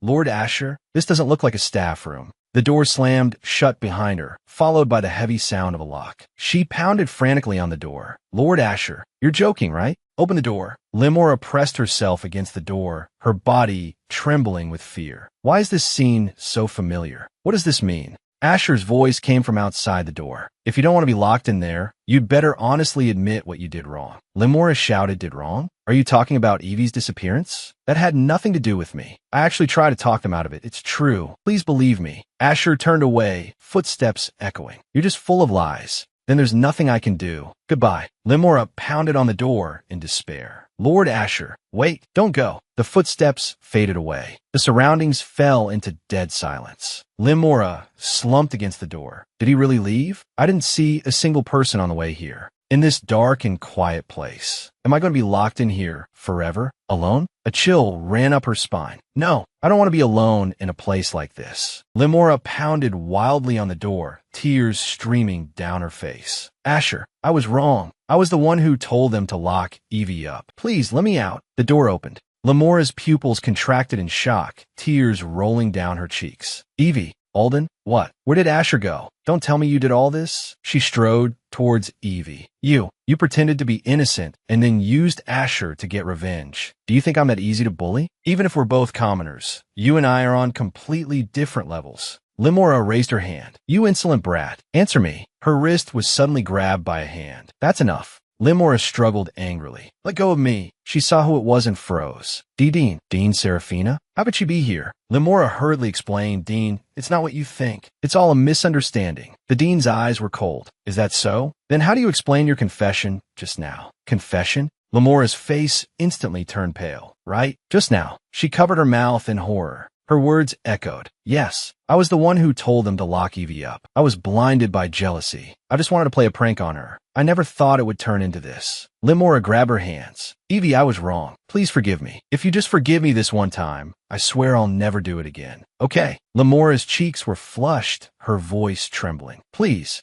I'm begging you. Eevee was expressionless. No. Eevee's hand gently pushed hers away. Because of you, Limora, I was locked in a cold, dark place for a long time. Luckily, the Dean found me quickly. But if it had been someone else, they might have suffered serious trauma. The Dean was lost in thought. Speaking of which, for someone that who was locked alone in the dark, Eevee doesn't have a single tear stain on her face. The Dean's eyes were sharp. A normal child would have been crying for their parents long ago. Eevee looked directly at Limora. Even though you knew it was wrong, you stood by and did nothing until the very end. The Dean once told me that knowingly doing wrong is not a mistake. So, I will not forgive you. Limora's pupils widened. What? The Dean clapped her hands together. Now it's time for your punishment. No need to be so scared. Your punishment is to sincerely apologize to her every day until Eevee forgives you. A slight smile appeared on the Dean's face. Simple, right? Limora's mouth fell open in shock. What? What does that mean? Limora srieketh. No. I'd rather have points deducted or receive any other punishment. The Dean's voice was cold. There are no other options. If you refuse, the punishment will only get worse. What will you do? Limora trembled all over, then turned and ran. The Dean sighed softly. I had hoped things would end peacefully, as she wished. But I didn't expect her to run away just because she didn't want to apologize.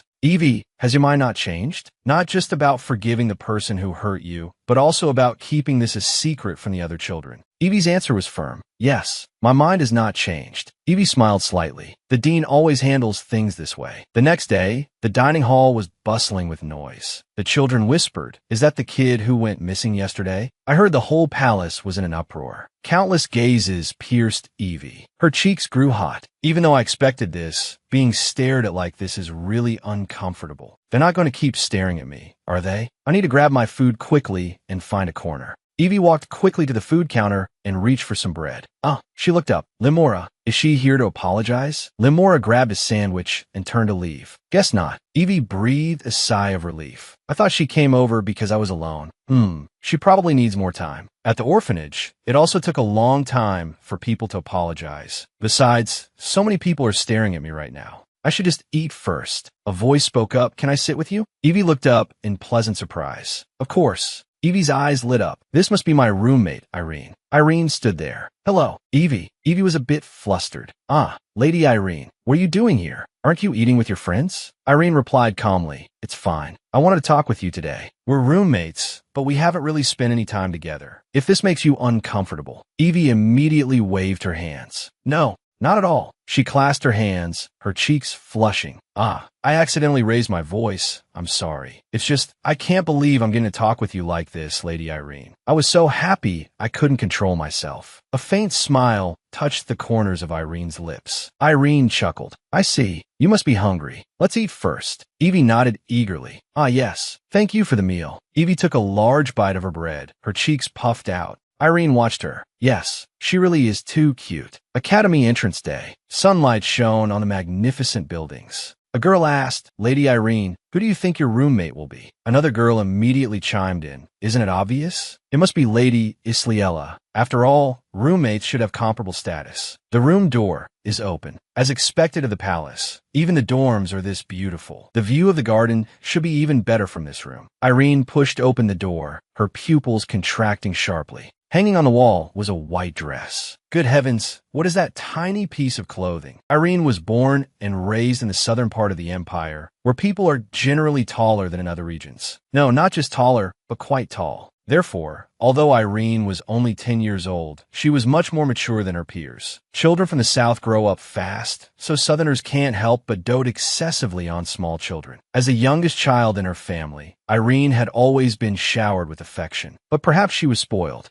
A roar came from a distant mansion. Irene, you sent the Roman family's second son to the hospital again. A woman's voice spoke up. Irene, can you tell your older sister why you did it? I heard you hit his face and kicked him in a vital spot. Irene remained silent. Her father fidgeted nervously nearby. Irene's voice was soft. He kicked me first. Her sister sighed. I see. Then you should have just hit his face. Why did you have to stomp on his vital spot like that? His parents are very worried. Irene's face turned red. Because that dog lifted my skirt. I just wanted to make sure he would never dare to do something like that again. How could he do that to another child? Her father suddenly flared up. What did you say? That animal dared. The father's voice turned cold. Ness, come here for a moment. Ness came before him. Yes, father. The father spoke in a low voice, beating him so he never dares to show his face again, and then making him completely lose his function. That would have been the correct way to handle it. The father and sister gave a proud thumbs up. In any case, we've decided to handle this ourselves. Irene was shocked.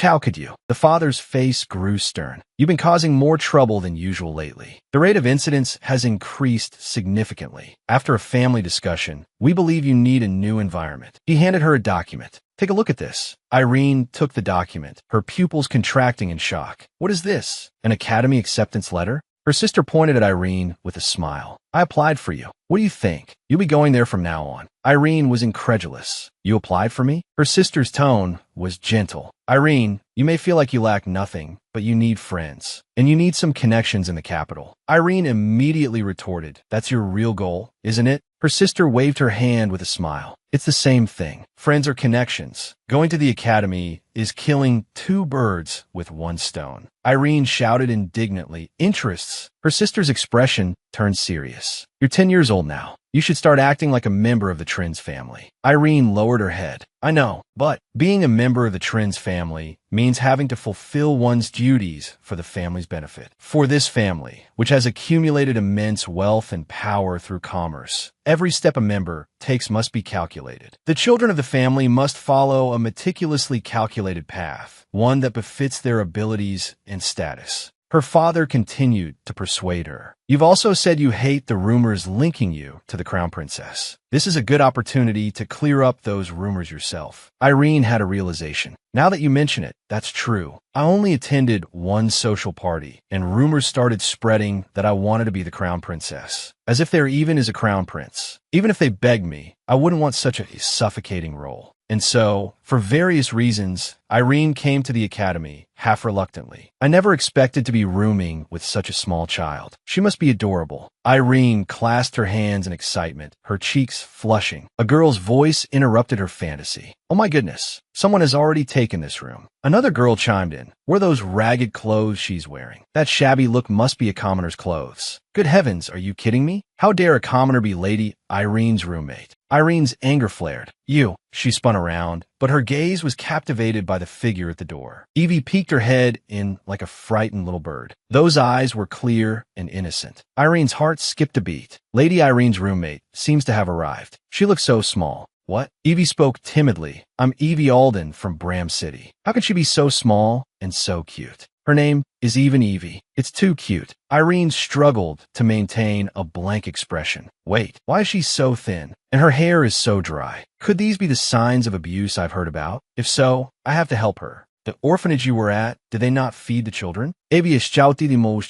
No, our director would never do that. He's a very kind and wonderful person. Irene's companions were furious. How dare you shout at someone like that? I thought you'd at least have some basic manners. Goodness, I think I said the wrong thing. Their accusations grew sharper. This is what's so unreasonable about commoners. Apologize. Apologize to Lady Irene immediately. Please be quiet. The one who should apologize is me. This won't do. I need to get these girls out of here quickly. Irene's face turned red. So many people are crowded into such a small space. It's too stuffy. I want to go out for some fresh air. A girl immediately responded, I was just thinking the same thing. I'll take you out right away, Lady Irene. Just how big is the academy? Irene's cheeks were slightly hot. I have to apologize properly later. But the next day, Eevee got lost during the tour. I didn't even get a chance to explain properly. It's all my fault. As her roommate, I didn't care for her enough. At this rate, I'll never make any friends. Irene mustered her courage. Hey, Eevee. Eevee jumped in surprise. I want to apologize to you. Eevee looked confused. Apologize? For what? About last time. I jumped to conclusions about your orphanage. Irene's voice trembled slightly. I believed those bad rumors and misunderstood you. I never meant to insult the people who truly care about you. I'm truly very sorry. Eevee called out softly, Lady Irene. To be honest, whenever people hear I lived in an orphanage, they always pity me. Every time, that pity makes me very sad. The director always did his best for us. But I just said something like that again. How much must that have hurt Eevee? Maybe she won't forgive me. But a radiant smile bloomed on Eevee's face. You're the first person to apologize to me for that. Thank you so much, Lady Irene. Eevee continued. Also, thank you for yesterday. You prepared the meal in the lounge, right? Irene was a little surprised. Huh? How did you know? A staff member told me. They said as soon as you heard I was missing, you rushed over to ask about me. So that's what happened. I was really worried about you. I was afraid something had happened to you. After all, Eevee, you're so small. So cute. No, that's not what I meant. Eevee couldn't help but laugh out loud. Irene's face instantly turned bright red. I always thought Lady Irene was noble and mature, like a princess from fairy tale. I never expected her to have this side to her. Oh, isn't that Ruska? He walked toward their table. Young Master Ruska, good morning. He replied enthusiastically, good morning. Looks like there are 2 empty seats right here. Asher, let's eat here. Asher just gave a faint okay. Asher sat down and proactively greeted Eevee. Good morning, Eevee. Eevee also replied politely, young Master Asher. Good morning. Ruska turned to Irene. Speaking of which, you're for the Trins family, right? What was your name again? Irene crossed her arms, her gaze icy. Huh, is a formal introduction necessary? Achille aura instantly enveloppé de Ruska. He froze on the spot. Eevee looked confused. She suddenly realized that everyone's gazes were focused on their table. Whispers rose and fell all around. Night enveloped the academy. Moonlight spilled over the silent buildings. In the bedroom, Eevee and Irene were sitting on the bed, chatting. By the way, tomorrow is the day for course selection. She turned to Eevee. Eevee, have you decided what classes you're going to take? Eevee's gaze drifted out the window. Actually, I'm still thinking about it. There are so many interesting subjects, but we can only choose 6. It's probably because we're new students. Irene, how did you decide? Irene answered softly. My family has already decided for me, so I don't have much to worry about. At most, I'll just have to choose the professors. Eevee's mouth fell open in shock. They can do that? Sorry. Irene quickly waved her hands. It's fine. I didn't have any classes I particularly wanted to take anyway. I hope you can choose the classes you really want. If you find any interesting ones, please tell me. A smile bloomed on Eevee's face. I will. The next day, the sun was bright. Eevee was slumped over her desk, hands clutching her hair, looking distressed. What should I do about course selection? Just choosing one class requires so much thought. Now that I actually have to choose, I'm finding there are way more interesting subjects than I imagined. For example, things we didn't have in preparatory school, like Introduction to Imperial Philosophy and Ancient Linguistics. They're very appealing. Eevee rested her chin in her hands, lost in thought. But compared to interest, subjects that can make a lot of money after graduation are more practical, right? But she hesitated. If she only chose subjects that were helpful for employment, the dean might be sad later on. Eevee slammed her hand on the desk, having made up her mind. Okay, I'll choose 3 classes I want to take, and 3 that will help me make a lot of money. Eevee looked at the course selection sheet. Now all that's left is, mathematics. Since it's a required course, there are a lot of professors. A bell rang. Eevee jumped in surprise. I'll think about this later. She grabbed her documents and hurried out of the room. Sunlight spilled onto the academy buildings. That's all for today's schedule. Don't forget to select your courses and prepare for your classes. The students answered in unison. Yes, how pathetic. Why am I always alone for every meal? Even those kids have started avoiding me. I need to finish eating quickly and go back. She looked toward the sound and saw Eevee laughing and talking with a group of students. Eevee Alden. Eevee's face was beaming with happiness. I'm so happy to be able to eat with the 3 of you. Lamora's anger burned. You seem to be having a good time. Meanwhile, I'm walking on eggshells every day because of certain someone. A lowlife from an orphanage. Well, why does she have to be so arrogant? That spot should have been mine. Lamora's face twisted in anger. I can't let her push me around like this anymore. To resolve this situation, I must find Eevee Alden's weakness, right? For example, catching her in the act of sucking up to a professor, or bragging about her relationship with Lord Asher or Lady Irene. A commoner with no connections like her would definitely do that. Hee hee, a perfect plan. Once I've completely dealt with Eevee Alden, I'll make her switch rooms with me first. Then, I'll naturally build a friendship with Lady Irene. A cry of surprise was heard. Limora was startled. Oh my god, are you okay? You should watch where you're going. Eevee had fallen to the ground. Lady Irene, why bother with that eyesore? Like I said, just treat her like a maid. Limora hid behind the door, eavesdropping. That's too much.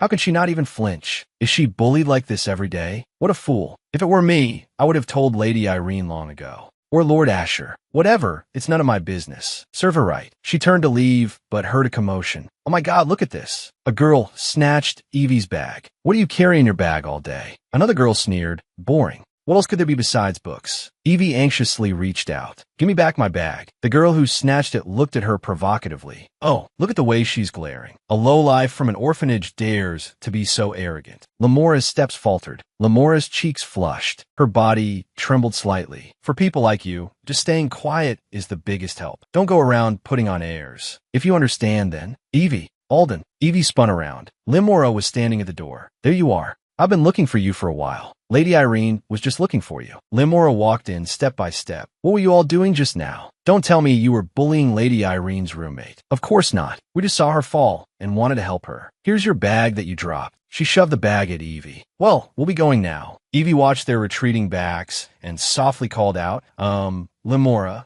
Thank you for helping me. Limora spun around. Don't mention it. I just couldn't stand seeing you look so pathetic. But why do you just stand there and let them bully you? It's because of that those nobles look down on you even more. Eevee lowered her head. That's because, compared to the bullying at the preparatory school, this is really nothing. If I talk back, they'll only get angrier, right? Eevee defended herself in a small voice, but they're Lady Irene's friends, after all, so I can only endure it. Limora mercilessly called her out. You're not pretending to be dumb. You're actually dumb, aren't you? She sighed. Anyway, be careful around those people from now on. It's not that I'm worried about you. If a commoner like you is always being looked down on, it makes me look bad too. Well, I'm leaving. Limora turned and strode away. Eevee watched her back, a warm smile blooming on her face. That's great. It looks like I'll be able to get along with Limora soon. I can relax a little now. Eevee suddenly startled. Oh right, course selection. I still haven't decided on a math professor.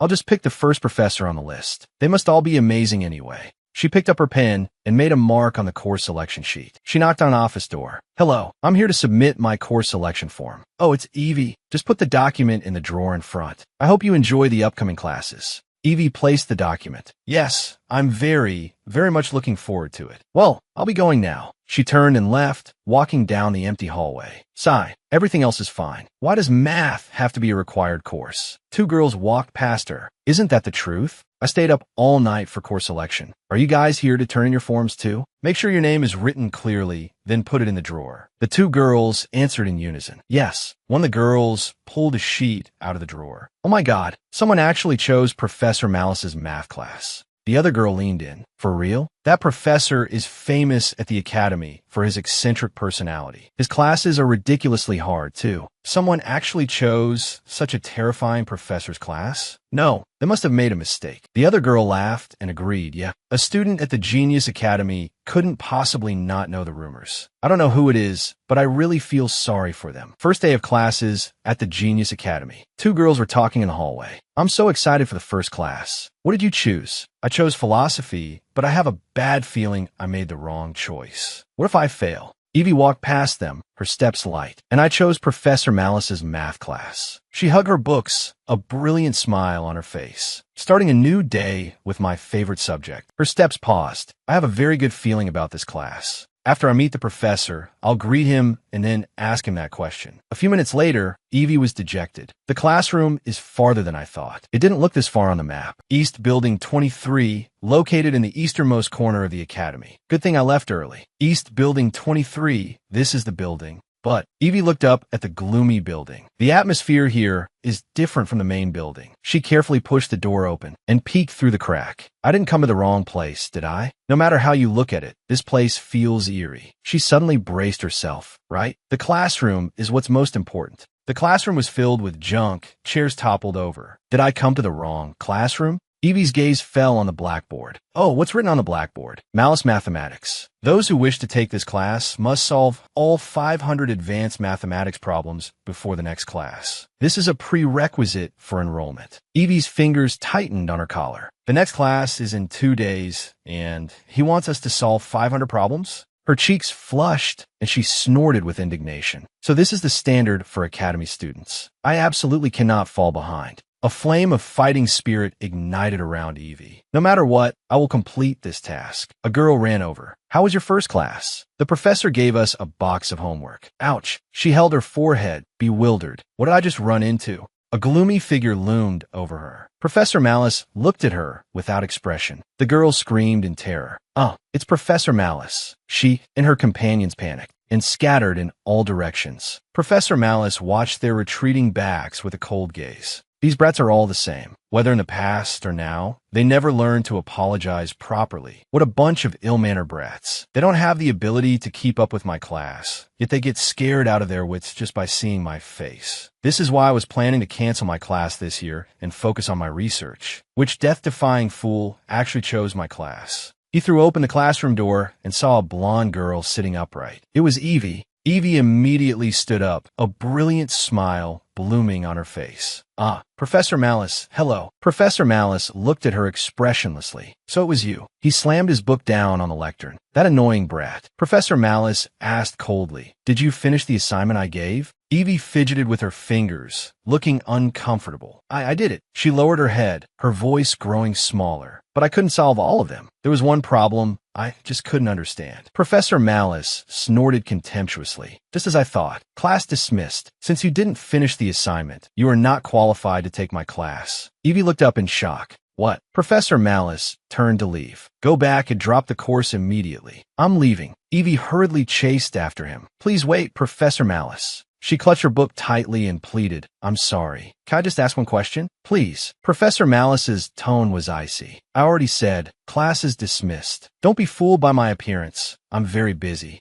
Eevee's eyes sparkled with anticipation. Can I really not ask? I really want to ask you this question, Professor. Professor Malice let out a long sigh. Fine, go ahead. Just one. Eevee's eyes lit up. I want to learn the formula used in this problem. I really can't understand it just by reading the book. Professor Malice looked confused. If you don't even understand this step, then the previous problems. Professor Malice's pupils suddenly contracted. Her problem-solving process was incredibly clear, almost like it could be printed directly in a textbook. She had solved all the problems just like this. Professor? Professor Malice was startled. You solved all the previous problems perfectly. Why did you say you couldn't do this one? Eevee looked innocent. Because, isn't this a completely different type of problem? What nonsense. Can't you see that these two problems use the exact same formula? Eevee shook her head. Professor Malice trembled with anger. This infuriating little brat. He grabbed a chair. Professor Malice roared, sit down. Eevee looked bewildered. He bellowed, I will show you clearly. What a foolish mistake you've made. TSK, tricked by a slight change in the problem format. Honestly, Professor Malice picked up a piece of chalk. Look here, you have to start analyzing the problem from this point. Then, you just need to arrange the formula like this. He scribbled calculations rapidly on the blackboard with the chalk.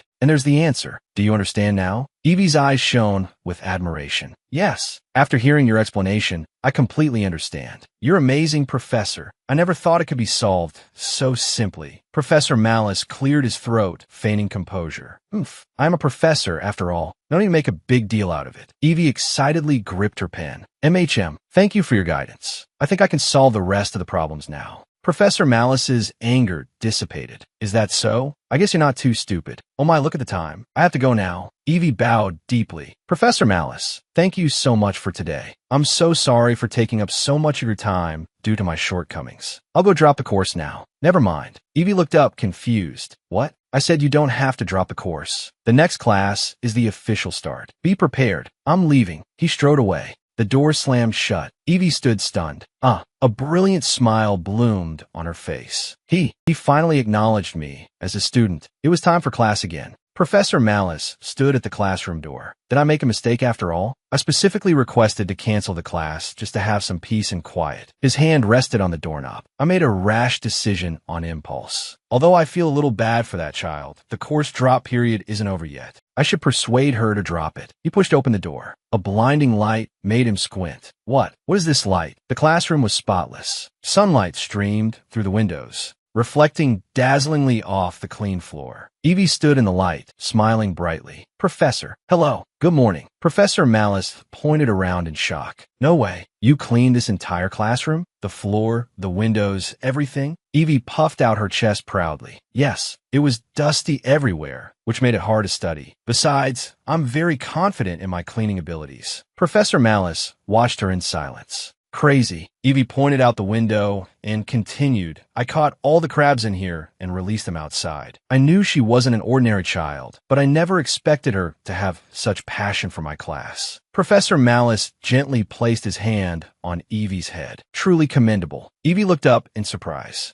But studying requires physical strength, so you don't need to do this kind of thing anymore. Understand? Eevee responded loudly. Yes. The corners of Professor Malice's mouth turned up unconsciously. He tapped the blackboard. All right, let's start with a new formula. He began to explain. Eevee listened attentively, raising her hand from time to ask questions. The bell rang. Professor Malice announced, "That's all for today's class. The remaining problems are homework." Eevee replied cheerfully, "Yes. Thank you, Professor." She's a sincere and kind child. It's been a long time since the Academy has seen a student like this. But most importantly, she possesses genius-level talent. He was thrilled by this discovery. I've taught countless disciples, but I've never seen a child with so much potential. She absorbed 2 weeks' worth of material in a single day. If nurtured properly, she could become a mathematician that would astound even me. Professor Malice gazed into the distance. Is there some way I can help her? A glint appeared in his eye. That's it. I've thought of a way. He clenched his fist tightly. Seraphina. Seraphina Redem. Seraphina called out softly. Hey, Professor Malice. I told you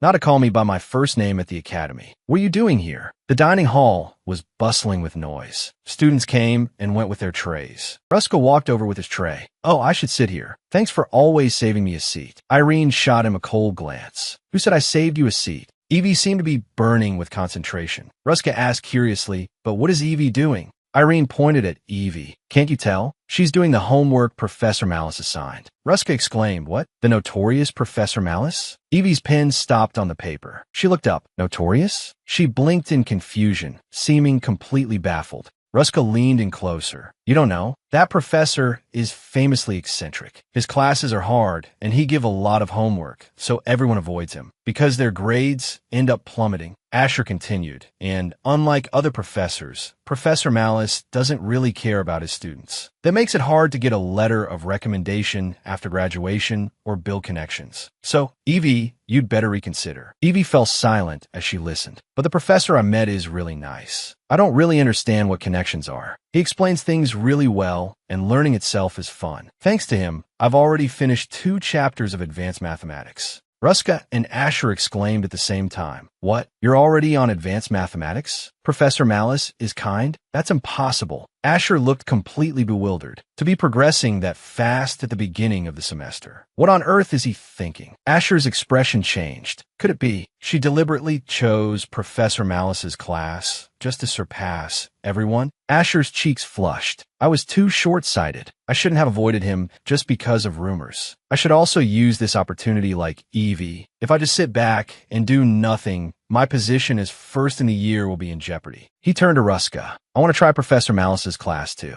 Ruska was shocked. What? You're going to change your course? Asher retorted. Can I? Ruska became anxious. Then what about me? It'll be so boring to attend class alone. Asher didn't look up. Do as you please. Ruska clicked his tongue. Then I'll switch too. Irene suddenly looked up, looking at them in astonishment. Wait, then the 3 of them will be taking a class together? Doesn't that mean Eevee will become closer to them than to me? Irene gripped her fork. It's just that Professor Vic's teaching style doesn't really suit me. I guess I'll give it a try too. Eevee's eyes lit up. Then, does that mean the 4 of us can take the class together? That's great. It'll definitely be fun. I'll lead the way to the classroom. The atmosphere at the table instantly became tense. The other three were also ignited with a competitive fire. I absolutely cannot fall behind. Professor Malice had a smile on his face, humming a little tune as he walked briskly down the hallway. What should I teach Eevee today? She might be tired. Maybe I should assign a little less homework. Professor Malice reached the classroom door. Our praiseworthy Eevee is surely the first to arrive again today. She'll be so happy when she finds out I brought snacks. He was just about to push the door open when he heard students talking inside. I really think Professor Malice isn't a good choice. That's right, those bad rumors aren't for nothing. Just like us, switch to Professor Rust. Yeah, Eevee, it's not too late. Professor Malice's hand froze on the doorknob. He trembled with rage. These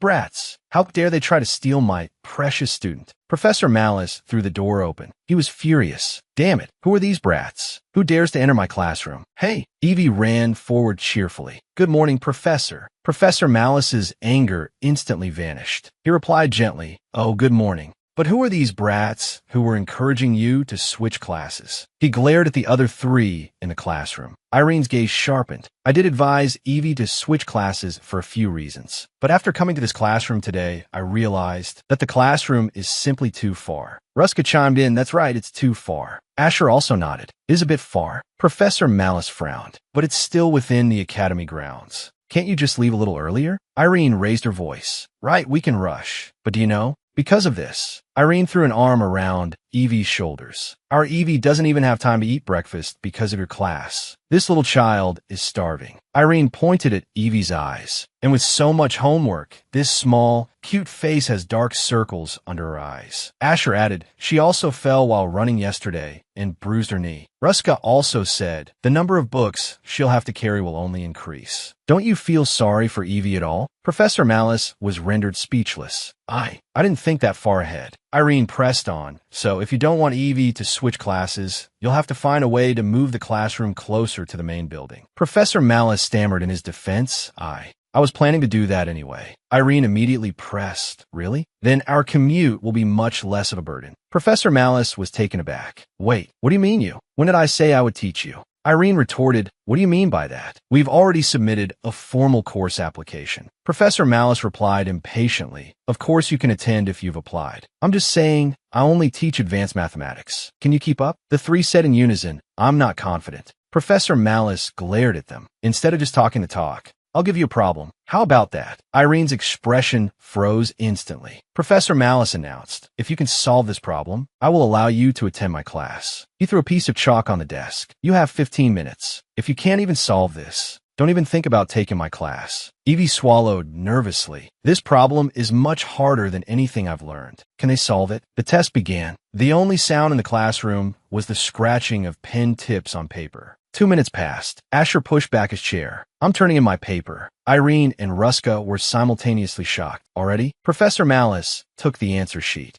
This clean calculation is a perfect solution. As expected of the Duke of Callan's son, he reluctantly announced, you pass. Asher bowed slightly. I look forward to being in your care. Another 8 minutes passed. Ruska shot up from his seat. He shouted excitedly, I solved it. He rushed to the professor and handed him his answer sheet. Professor Malice took it, a confused look on his face. No. How did you solve this? Professor Malice questioned Ruska. How did you think to use the Taser formula? Ruska scratched his head. Because that's as far as I've learned. So I just forced it to fit. Professor Malice sighed. This kid just got lucky. But sometimes it's the blockheads like him who discover new formulas. He waved his hand. You pass for now. Ruska threw his arms up in excitement. Yes. Eevee clasped her hands together. There are less than 5 minutes left. Will Irene pass? But Irene remained calm. She wrote on the paper with focus, the pen tip gliding across the page. Unhurriedly, Eevee's eyes sparkled, as expected of Irene, to be so composed under such pressure. That's right, Irene will never fail. Cold sweat beaded on Irene's forehead. What do I do? How on earth do I solve this problem? I want to know about a student named Eevee Alden. Seraphina asked, Eevee? Why her? Professor Malice crossed his arms. Because I will become Eevee's guardian. She's a genius. She will become a great mathematician who follows in my footsteps. Seraphina calmly informed him, oh, that child already has a guardian. Professor Malice's anger flared. He shot to his feet. What? Who? Are they better than me? Seraphina shook her head. For confidentiality reasons, I cannot tell you. Professor Malice was furious. Damn it, huh? No matter who it is, I'm better than them. Because I am the greatest mathematician in the Empire. Tell them to switch with me. Give me the address now. I'll go talk to them myself. Seraphina tried to stop him. That might be a bit difficult. She forcefully pushed the professor out. Anyway, I'm Busse. Please leave. For anything else, please ask the Academic Affairs Office. Professor Malice was pushed out the door. What? After all the years I've taught you, I didn't teach you to be like this. Seraphina smiled and waved. Goodbye. Seraphina leaned against the door and let out a long sigh. Finally got rid of him. I'm sorry, Professor Malice. A guardian's identity is usually kept confidential. It's just that this case is special. In a magnificent palace, a quill pen flew across a parchment. An old minister bowed and reported, Your Majesty. The meeting is about to begin. The emperor put down his pen. He wearily rubbed the bridge of his nose. I know. I'll be right there. The clock ticked. Only 3 minutes left. Irene was slumped over her desk. What should I do? Am I going to be the only one who fails? No, calm down. There must be a way. There must be. A memory flashed. A hand raised high. Teacher, what should I do if I can't even understand the problem? The teacher's voice echoed in her mind. You've learned all the formulas, so there's no problem you can't solve. Irene replied, troubled, but I can never figure out which one to use. The teacher pushed up his glasses. That's precisely where your ability is tested. I see. Then what if I try every formula I've learned? I should be able to find the answer eventually, right? The teacher sounded a bit helpless. Technically, that's one way to do it, but it's too inefficient. I don't recommend it. That's it. A light flashed in Irene's eyes. That's right. I've learned all the basic formulas. Instead of sitting here waiting to die, I might as well try every method I can think of. She gripped her pen again, her gaze becoming incredibly determined. The pen tip danced wildly on the paper. Not this one. Not this one either. Definitely not this one. 1 minute left on the clock. This speed is insane. What on earth is she doing? Not this one. Not that one either. Absolutely not this one. 30 seconds left on the clock. Then there's only one formula left. The correct answer. She gave a victorious smile. Time's up. Eevee let out a cheer. The proctor looked at the test paper. By the way, trying out so many formulas. Is that something a human can actually do? The proctor looked at the answer sheet filled with formulas. This method is astonishingly inefficient, but only someone with an incredibly fast mind could do it. Anyone else wouldn't even have the courage to try. As expected of the Trins family, which produces so many entrepreneurs. The teacher turned to face the students. As promised, you can all attend my class. But his face twisted on the verge of a breakdown. Promise me you won't bring any more new students. I really can't take it anymore. Then I'll just find a new classroom in the main building. The children's eyes sparkled with joy. That's even better. The bell echoed. The children cheered. Professor Malice, we're looking forward to your class. Ruska slammed the table, but felt something was off. Asher looked at him, puzzled. What's wrong with you all of a sudden? Didn't you just pass the test? But, Ruska screamed in despair. I didn't expect a mountain of homework on the first day. Why is this damn homework so hard? Irene cut him off coldly. Can you be quiet? I can't concentrate. Ruska glared at him. Hey, you're worse at studying than I am. A vein popped on Irene's forehead. What did you say? Irene grabbed the boy's hair. Take that back. The boy screamed in terror. Help me, Asher. Eevee closed her book, her face beaming with pride. All done. Asher flinched. The surrounding children were stunned. You're already done? You're so fast. That's amazing. How did you do it? Eevee smiled modestly. It's all thanks to the professor's careful guidance. Asher's body stiffened. I lost. He suddenly looked up. Wait. Why did this happen? His stomach rumbled. Ruska announced loudly, someone's starving. Let's go eat. Eevee blushed. Thank you. The cafeteria was bustling with noise. Irene asked, it's so crowded everywhere. Eevee, have you decided what to eat? Eevee immediately replied, I'll have a sandwich. Irene asked curiously, speaking of which, you always seem to eat sandwiches. Is there a reason? Eevee's cheeks turned slightly red. Well, she confessed in a small voice. To be honest, I don't recognize anything else on the menu. Instead of worrying about what to choose, it's easier to just order a sandwich. Ruska walked over with a tray. What are you guys waiting for? Hurry up and order. The tray was filled with exquisite, steaming dishes. Oh my, they have dishes like this? Eevee's eyes sparkled. It looks so delicious. Sandwiches are good too, but why am I the only one ordering one? Eevee asked curiously, what are your dishes called? Ruska asked, do you want to order the same thing? Eevee shook her head. No, I want to try something else. I'm curious about what else they have here. A thought struck Irene. In that case, let's order one of every dish. Eevee was stunned. What? Won't there be a lot of leftovers? Irene smiled and explained, don't worry. There are only 10 dishes on the menu here. Eevee was still worried. 10? But you get demerits for wasting food. Irene reassured her softly, don't worry. These two can always finish it. Besides, Eevee is curious, isn't she? Ruska shuddered. Damn it, I got played by Irene again. Tajda, your order is here. We've brought all the most recommended dishes. Eevee looked at the feast on the table. Wow, so these are those famous dishes. Her eyes lit up. Irene smiled and asked, hee, which one do you want to try first? Ruska enthusiastically recommended, of course you should try this first. The traditional Western dish is really delicious. The slow-cooked vegetables melt in your mouth. Asher, not to be outdone, said, I recommend the herb butter lamb chops. The flavor is perfect. Irene also joined in. Oh my, the fruit soup made with southern berries is the best. Eat it with the cream bread. 3 dishes were presented to her at once. Eevee was caught in a sweet dilemma. Which one should I try first? Eevee hesitated for a moment. Then I'll try this one first. Irene covered her mouth and chuckled. Eevee took a spoonful and put it in her mouth. She took one spoonful after another, completely unable to stop. Irene watched her, amazed. Eevee, is it good? It's so delicious. I've never eaten anything this good before. Irene smiled and said, I'm glad you like it. Eat slowly or you'll get a stomachache. But still, Eevee's gaze secretly drifted to the other dishes. Lord Ruska, you've already finished 2 plates. Ruska was about to spear a sausage. Irene's expression was serious. Let me teach you something useful. Ruska panicked. That's not fair. I'm the one who's frail and sickly. Ruska shouted, look at Asher. When did he eat 4 plates? Asher wiped his mouth with a napkin. Ruska, I told you not to point with your fingers. Eevee and Irene watched, dumbfounded. Wow, the 2 boys chewed with their cheeks puffed out. They finished eating. A stack of empty, gleaming plates was piled on the table. They had polished off 8 dishes in an instant. Ruska stood up. I'm going to order more. Want to come? Asher didn't look up. Maybe. They're going to eat more here? Ruska put his arm around Asher's shoulder. By the way, the children from Duke Asher's family invited us to lunch tomorrow. You're coming too, right? Asher was silent. He replied coolly, no. It's a pain. You go by yourself. I'm staying to eat with Eevee. Ruska turned, stunned. What? He stomped his foot in anger. You're the one who kept telling me to interact more with others. That's why I agreed. And now you're ditching me? Asher was expressionless. I just feel more comfortable doing things the old way. Ruska questioned the old way. You're the one who's been acting strange lately. Me? Ruska gestured excitedly. Yes, you. How long did it take for you to get used to me? And now you suddenly want to hang out with someone else. The great Asher himself isn't taking me along, but I think I know why you're doing this. Asher was puzzled. Know what?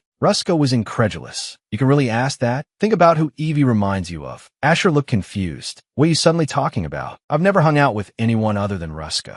It's normal for him to find it strange, but I've never actually thought Eevee resembles anyone. He turned, and his gaze fell on a nearby table. Irene was talking animatedly about something. Eevee listened with great interest. Wow, that's amazing. Then Eevee covered her mouth, her eyes crinkling with laughter. The sunlight fell on her golden hair like flowing honey. Asher's pupils constricted. He stared blankly, as if seeing a completely different scene. A gentle voice drifted through the woods. Hello. A red-haired woman smiled. You must be the children Chloe mentioned. She was carrying a basket, her posture elegant. I'm going to pick some apples. She brushed aside a strand of red hair that had been tousled by the wind, her smile warm and bright. Want to come along? The carriage jolted along the forest path. This is your first time coming this far, isn't it? His Highness the Crown Prince insisted on holding the wedding here. The scenery is beautiful, and you'll get to meet many important people. It's not a bad thing for you, Asher. A boy sat upright. Asher Callan, age 5. He replied softly, it's a little tiring, but I'm fine. People of the Callan family must endure this much. He smiled with satisfaction. As expected of my son.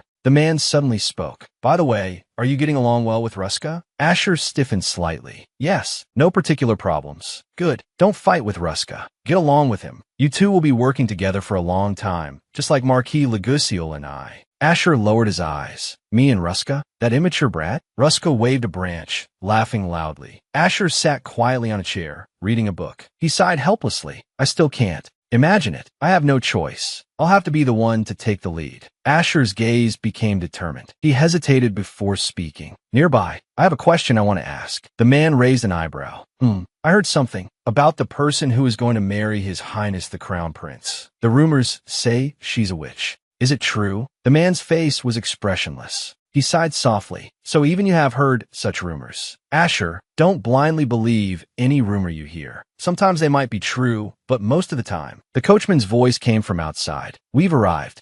We're here already. The man opened the carriage door. Anyway, as long as you understand what I mean. Go for a walk while we prepare. Asher jumped down from the carriage and replied respectfully, Yes, father. A man who came to greet them bowed deeply. Duke Callan, you've finally arrived. The man raised a hand in greeting. Sorry for being late. How are things progressing? We've only just begun preparations. Then we must hurry. Asher had only taken a few steps when he saw Ruska dash into the woods. He immediately chased after him. Ruska, where are you running off to so fast? Ruska turned around. Oh, Asher, you're here, he announced excitedly. I'm so bored. I'm going to play in the forest. Sound fun, right? Asher frowned. The forest? An apology from the butler flashed through Asher's mind. You must never enter the forest alone without a special reason. Even if you go, you must be accompanied by a knight. You'll get lost after dark, and it's very dangerous. Ruska turned away impatiently. If you're not coming, I'm going by myself. Asher quickly called out to him, Hey, wait, the forest is dangerous. What if you get lost? Before he could finish Asher's vision. What? He stopped abruptly. A red-haired woman was standing there. The wind blew through her long hair. She spoke softly. Hello, are you the children Chloe mentioned? Both Asher and Ruska were stunned. They stared blankly at her. The woman, holding a basket, said, I'm on my way to pick some apples. She smiled and invited them. Would you like to come with me? Asher's pupils constricted. This person is the one from the rumors. That. He remembered the noble women's whispers. That woman goes in and out of the forest every day. It feels very wrong. She must be a witch, and she probably has a secret base deep in the forest. She used evil magic to successfully bewitch His Highness the Crown Prince. Now she probably wants to drag us off to be her test subjects. Absolutely not. Just as Asher was about to refuse,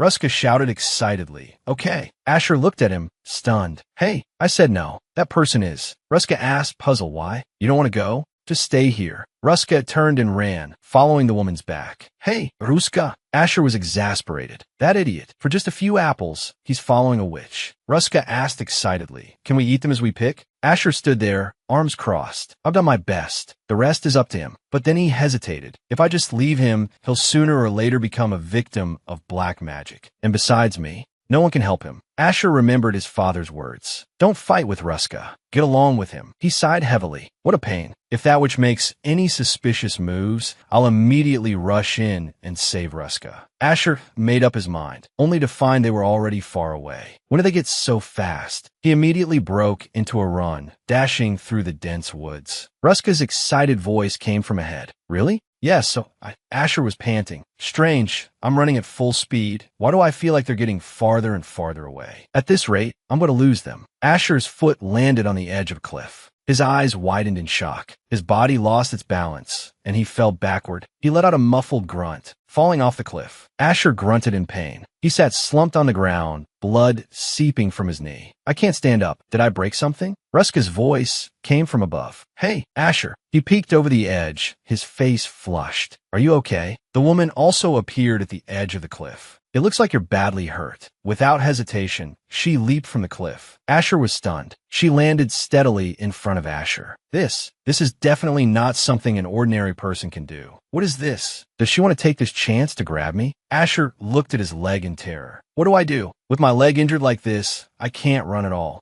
The woman walked closer step by step. Asher scooted backward. Stay away. You witch. I'm warning you. I'm the son of Duke Callan. If you come any closer, I'll tell my father. She reached out her hand. Asher screamed in fear. Don't come near me. A warm light enveloped him. He opened his eyes in shock. She clasped her hands together, and a golden light spilled from her palms, enveloping Asher's ankle. The light faded. He looked at his leg in disbelief. The wound was gone. He looked up. With a slightly playful smile, she said, See? All better now. Asher looked down. His sock was intact. The wound was really gone. So witches have this kind of power too. Then what's her real goal? Asher stared at her warily. What do you want? She paused for a moment. What did you say? You healed me. You must be after something. What do you really want? If you saved me because you're after my family's prestige, then I'm sorry. You'll have to talk to my father about that. She chuckled, then suddenly reached out a finger and gently flicked Asher's forehead. Asher clutched his forehead, his face flushed red. She dared to touch my forehead? She pulled back her hand and said with a smile, "You're a strange one, just like Ruska." She smiled and taught him, when someone helps you, the first thing you should say is thank you. Asher's cheeks flushed. He recalled the woman's face. That's right. Lillian was always like that. Ever since I couldn't see her anymore, I try not to think about her. I thought I had mostly forgotten. The crisp sound of a fork falling to the floor startled Asher from his memories. Eevee exclaimed, sorry, I accidentally dropped my fork. But why do I always think of Lillian when I look at Eevee? Could it be that Ruska said something he shouldn't have? I'll get you a new one. Eevee quickly waved her hands. You don't have to trouble yourself. I'll go with you. Asher nodded in agreement. Okay. He handed her a clean fork. Here. Do you need anything else? Eevee took the fork. Yes, one is enough. Eevee clasped her hands in front of her. Asher, thank you for always taking care of me. Asher turned slightly to the side. It's nothing. He looked up, his eyes hesitant. Actually, I have a question for you. Why are you so nice to me? That question. Speaking of which, that day indeed, a memory surfaced. A boy ran through a field of flowers, laughing loudly. I'm first. Lillian followed behind, carrying a flower basket. Be careful, don't fall. Lillian looked at them. So cute. Asher stopped. He looked up. Why are you so nice to us? Lillian's smile froze. She looked down at the boy. We believe the rumors and even called you a witch. Ruska looked confused. I never did that. You're the only one who suspected her and got your leg hurt because of it. What did I do? Jeez, give me a break. Lillian covered her mouth and laughed. Actually, I know the answer. She reached out and gently stroked the two children's faces. One day, you will become very important people to my child. You will spend a very long time together. She lowered her eyes, which were full of gentle expectation. Thanks to you, that child will grow up very happily. Sometimes you will grieve together, and sometimes you will rejoice together. So please, be good friends to that child. Asher? Eevee's voice pulled him back to reality. Are you okay? She looked at him with a worried expression. That question was too sudden, wasn't it? It's okay. You don't have to answer if you don't want to. Asher watched her flustered state in silence. He suddenly smiled, the corners of his mouth turning up slightly. Because we're friends. Eevee's eyes sparkled, and a blush rose on her cheeks. She gripped her fork tightly. Friends. A shout broke the silence. Eevee, Asher, what are you two doing? Want to have Eevee all to yourself? Come on, let's go. Eevee called out cheerfully. A faint smile played on Asher's lips. The thought might be absurd, but why Eevee? Why? She feels like Lillian's child. Eevee called softly to Irene from outside the door. Are you awake? A response came from inside the door. Come in. Eevee pushed open the door, a brilliant smile on her face. Good morning. Her voice trailed off. Her eyes widened in awe. Irene, that outfit is so beautiful. Irene smiled slightly. Good morning, Eevee. Eevee exclaimed in amazement. Wow. Is today a special day? Irene held her hat, her expression calm. I guess you don't know, Eevee. Today is Guardian's Day. When each student enrolls, they are assigned a guardian. This is the day they send gifts of encouragement. The hall will soon be piled high with gifts. But for my gift, I think I have to go outside to get it. My guardian seems to have sent something overly extravagant, so I think I'll be back a little late this afternoon. Then, how can that be? Eevee had no idea there was a day for receiving gifts. I've never had one. Oh no, I forgot. Eevee might not receive a gift. Irene quickly explained, but it's not actually that fun. Those noble kids just show off. Eevee looked at her, confused. Irene suddenly remembered something. Oh right, Eevee, I'll bring you some treats when I get back. You can look forward to it. Eevee's eyes lit up instantly. Wow, really? Irene, you're the best. Irene glanced at the clock on the wall. I really should go. She walked to the door. Eevee, I'm leaving. See you tonight. Eevee waved her hand. Okay, have a safe trip. The hall was bustling with noise. Servants hurried back and forth, carrying gifts. Gift boxes were piled up like mountains. Eevee leaned on the railing, her eyes sparkling. So this is Guardian's Day. I've never seen so many gifts. I have to go to the front and see. Eevee excitedly squeezed into the crowd, but she heard whispers beside her. Oh my god, why is she here? Yeah, she won't get a gift anyway. What a killjoy. The smile on Eevee's face froze. Irene was right. I'll just watch for a little while and then go back. The dean clapped his hands, drawing everyone's attention. All right, everyone, the dean announced loudly. Students whose names I call, please come forward to receive your guardian's gift. Alicia, Lydia, a girl excitedly raised her hand. That's me. I'm Alicia. Wow, Alicia received a jewel brooch. She waved her hand in feigned modesty. Oh my, it's nothing special. The dean continued reading the list. Next is Hermat Vermeulen. That's me. Thank you. Julia Schultz. Hollu. The children cheered with joy. Eevee looked at the happy faces of the children around her and felt happy for them. Even if I didn't get a gift. A girl clutched her gift and ran off. Thought I'm going back to my room to open my gift. The girls around them started whispering. Lena must not be confident about her gift. It's obvious from the way she's hiding it. Is she ashamed because the gift isn't expensive? Eevee clenched her fists. If it were me, I'd be happy just to receive a gift. Eevee lowered her gaze. I should go back. I still have to prepare for tomorrow's class. Suddenly, a voice called out, Eevee, Alden. Eevee looked up abruptly, her face filled with shock. Did I hear that wrong? There's no way my name was called. The dean looked around. Is student Eevee Alden not here? Eevee immediately pushed her way out of the crowd. I'm here. The dean handed her a pink gift box. Please take your gift. Eevee's cheeks flushed red. Wow. She carefully took the gift box. Is this really a gift for me? This is the first time I've received a gift so thoughtfully wrapped. It feels like something out of a fairy tale. Eevee hugged the gift tightly. What'll be inside? I should go back to my room and carefully. A voice interrupted her thoughts. Hey you. Eevee looked around blankly. I'm talking to you. A girl blocked Eevee's path. She held out her hand. Hand over that gift. I need to check it. Eevee took a confused step back. Check what? The girl urged impatiently. Stop pretending. Isn't it obvious? How could a gutter rat from the slums like you possibly receive such an expensive gift? There must have been a mistake. Eevee hugged the gift tightly, her body trembling slightly. No, impossible. The girls around them started whispering. What she said seems to make sense. Did she take someone else's gift by mistake? Yeah, it's not even certain a commoner would have a guardian. Eevee quickly retorted, no. My name is written right here. The girl sneered. Names can be written incorrectly too. What makes you think it's yours? Hand it over. A cool voice rang out. Stop. Footsteps approached from a distance, and the crowd fell silent. She stared directly at the aggressive group of girls. There is no evidence to suggest this gift does not belong to Miss Eevee. Yet you condemn her so rashly. Eevee looked at the girl before her. Wow, she's so beautiful. Who is she? The girl spoke gently. Miss Eevee, are you all right? The girls nearby began to whisper. Wow, it's Mrs. Lila. But why is she helping that commoner? Eevee's heart skipped a beat. If she is Mrs. Lila, then isn't she the one who is as famous as Irene? The girl in the lead pointed at Eevee, unwilling to give up. Mrs. Lila, don't you find it strange? A commoner from the slums actually received a gift. As Lila replied calmly, is that so? If Miss Eevee has a guardian, then it's not strange at all. The girl was taken aback.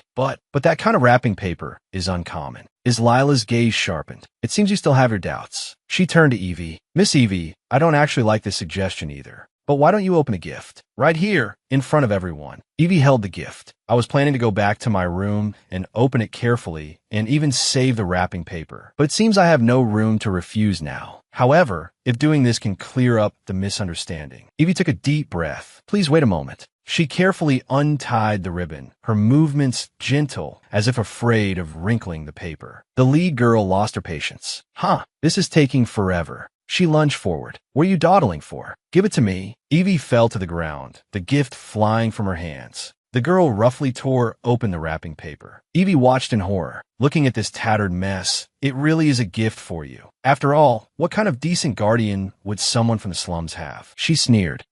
Just as I expected. The girl had a look of disgust. This thing is so dirty. I don't even want to touch it again. She threw the wooden box at Eevee. Here, take it back. Eevee's eyes widened. Her face was full of shock. The wooden box tumbled through the air, the lid flew open, and a black bead rolled out. The bead hit the ground with a clear clink and rolled all the way to Eevee's feet. Eevee looked down at the bead, silent. The girls around her whispered, What is that? I don't know. A rock? No way. Is that the gift she received? That thing suits her well. It's hilarious. They discussed it without restraint. A rock picked up from somewhere. Don't tell me it's from a slum courtyard. Eevee sat on the floor, her eyes vacant. I never thought. Really? As Lila was trying hard to suppress her laughter. I didn't expect it to turn out like this. Eevee's face was bright red. Looking at her in shock, as Lila could no longer hold it in and burst out laughing. The girls around her also started laughing. Harsh laughter echoed in the hallway. Eevee sat alone on the cold floor, drowned in the sound of ridicule. The bead emitted a faint glow, as if responding to her despair. Eevee clenched her fists so tightly her knuckles turned white. Even so, throwing the gift away was too much. Lila watched her thoughtfully. To others, it might be worthless. Eevee cradled the bead in her palm. But to me, this is a precious gift from my guardian. The bead burst with a brilliant golden light in her palm, radiating in all directions. Eevee's eyes widened in shock. This is, in the golden light, intricate patterns appeared on the bead's surface. The stone, it's glowing. What's happening? The girls were dumbfounded. I've never seen anything like that. A girl with glasses stammered. That's a magic stone. Magic stones, depending on their size and type, magic stones exhibit different effects. Due to their rarity, they have been regarded as treasures since ancient times. Not just mages, but even high-ranking nobles consider them top-tier collectibles. The girls whispered among themselves. Aren't magic stones really rare? I heard that one the size of a fingernail is more expensive than a diamond ring. Really? Then her guardian must be someone amazing. A magic stone? Eevee stared at the light in her hand. It's glowing. It's so magical and so warm. A girl suddenly rushed forward, shouting excitedly, "Hey, can I touch it?" The girls instantly crowded around. I want to see it up close too. I want to touch it too. Me too. Me too. Eevee was startled by their enthusiasm. Please wait. Lila covered her mouth, trying to hold back her laughter. Ha. She was bent over with laughter, tears almost streaming down her face. Saw thee.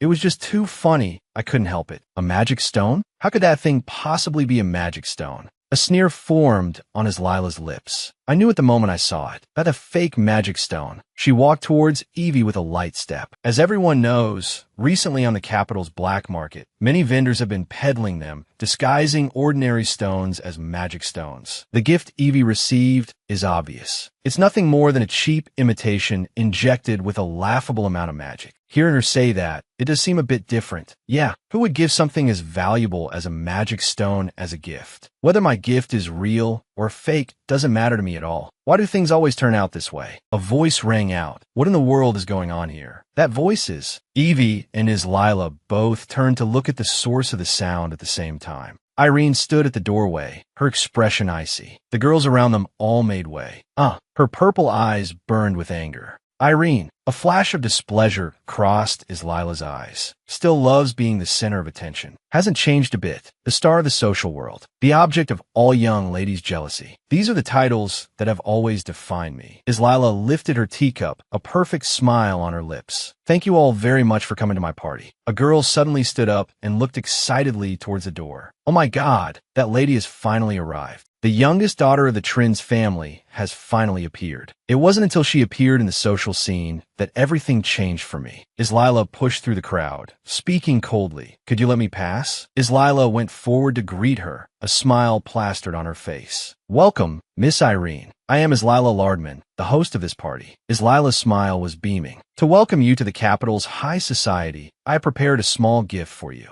Oh my, but it seems the table is already piled with gifts. Lila waved her hand dismissively. Please allow me to clear away these subpar items for you. Irene watched this scene in astonishment. Lila opened her own gift box. The gift I prepared is a pair of shoes. This is the latest model from a famous boutique. There are only 3 pairs in the entire empire. An authentic item that is impossible to obtain otherwise. Wow, I've heard of this. I wish I could wear them just once. Lila clasped her hands together. Please don't feel burdened. Irene looked at her expressionlessly. I was wondering why they looked so familiar. This style is very similar to the pair I bought 3 months ago. Lila's smile froze on her face. What? Irene continued nonchalantly. You see, in the South, this style went out of fashion long ago. This is impossible. The designer told me himself. The girl started whispering. How dare she treat the proud Mrs. Lila like that? Miss Irene is as cool as the rumors say. I need to find a chance to get closer to Miss Irene too. Showing up and stealing my position wasn't enough. Now she has to humiliate me in public. That condescending gaze, as if looking at some lower life form. That superior, never showing weakness posture. I really don't like it at all. And now she shows up at the most interesting moment to get in my way again. Lila turned around. Oh my, Miss Irene, it seems you've misunderstood something. Irene's gaze swept across the scene. Misunderstanding? Then you'd better explain what exactly happened here. Lila stroked her chin. I was just maintaining order. Miss Eevee caused quite a commotion. She was showing off a fake magic stone everywhere. Irene's gaze fell on Eevee. A fake magic stone? Lila covered her mouth and chuckled. I suppose Miss Irene has only just arrived in the capital. So you might not know that the market has recently been flooded with fake magic stones. But Miss Eevee stubbornly insists that her stone is real. She sighed. Rumors about her disrespecting nobles have already spread. As her classmate, I really couldn't bear to watch. Eevee clutched the magic stone, her eyes filled with helplessness.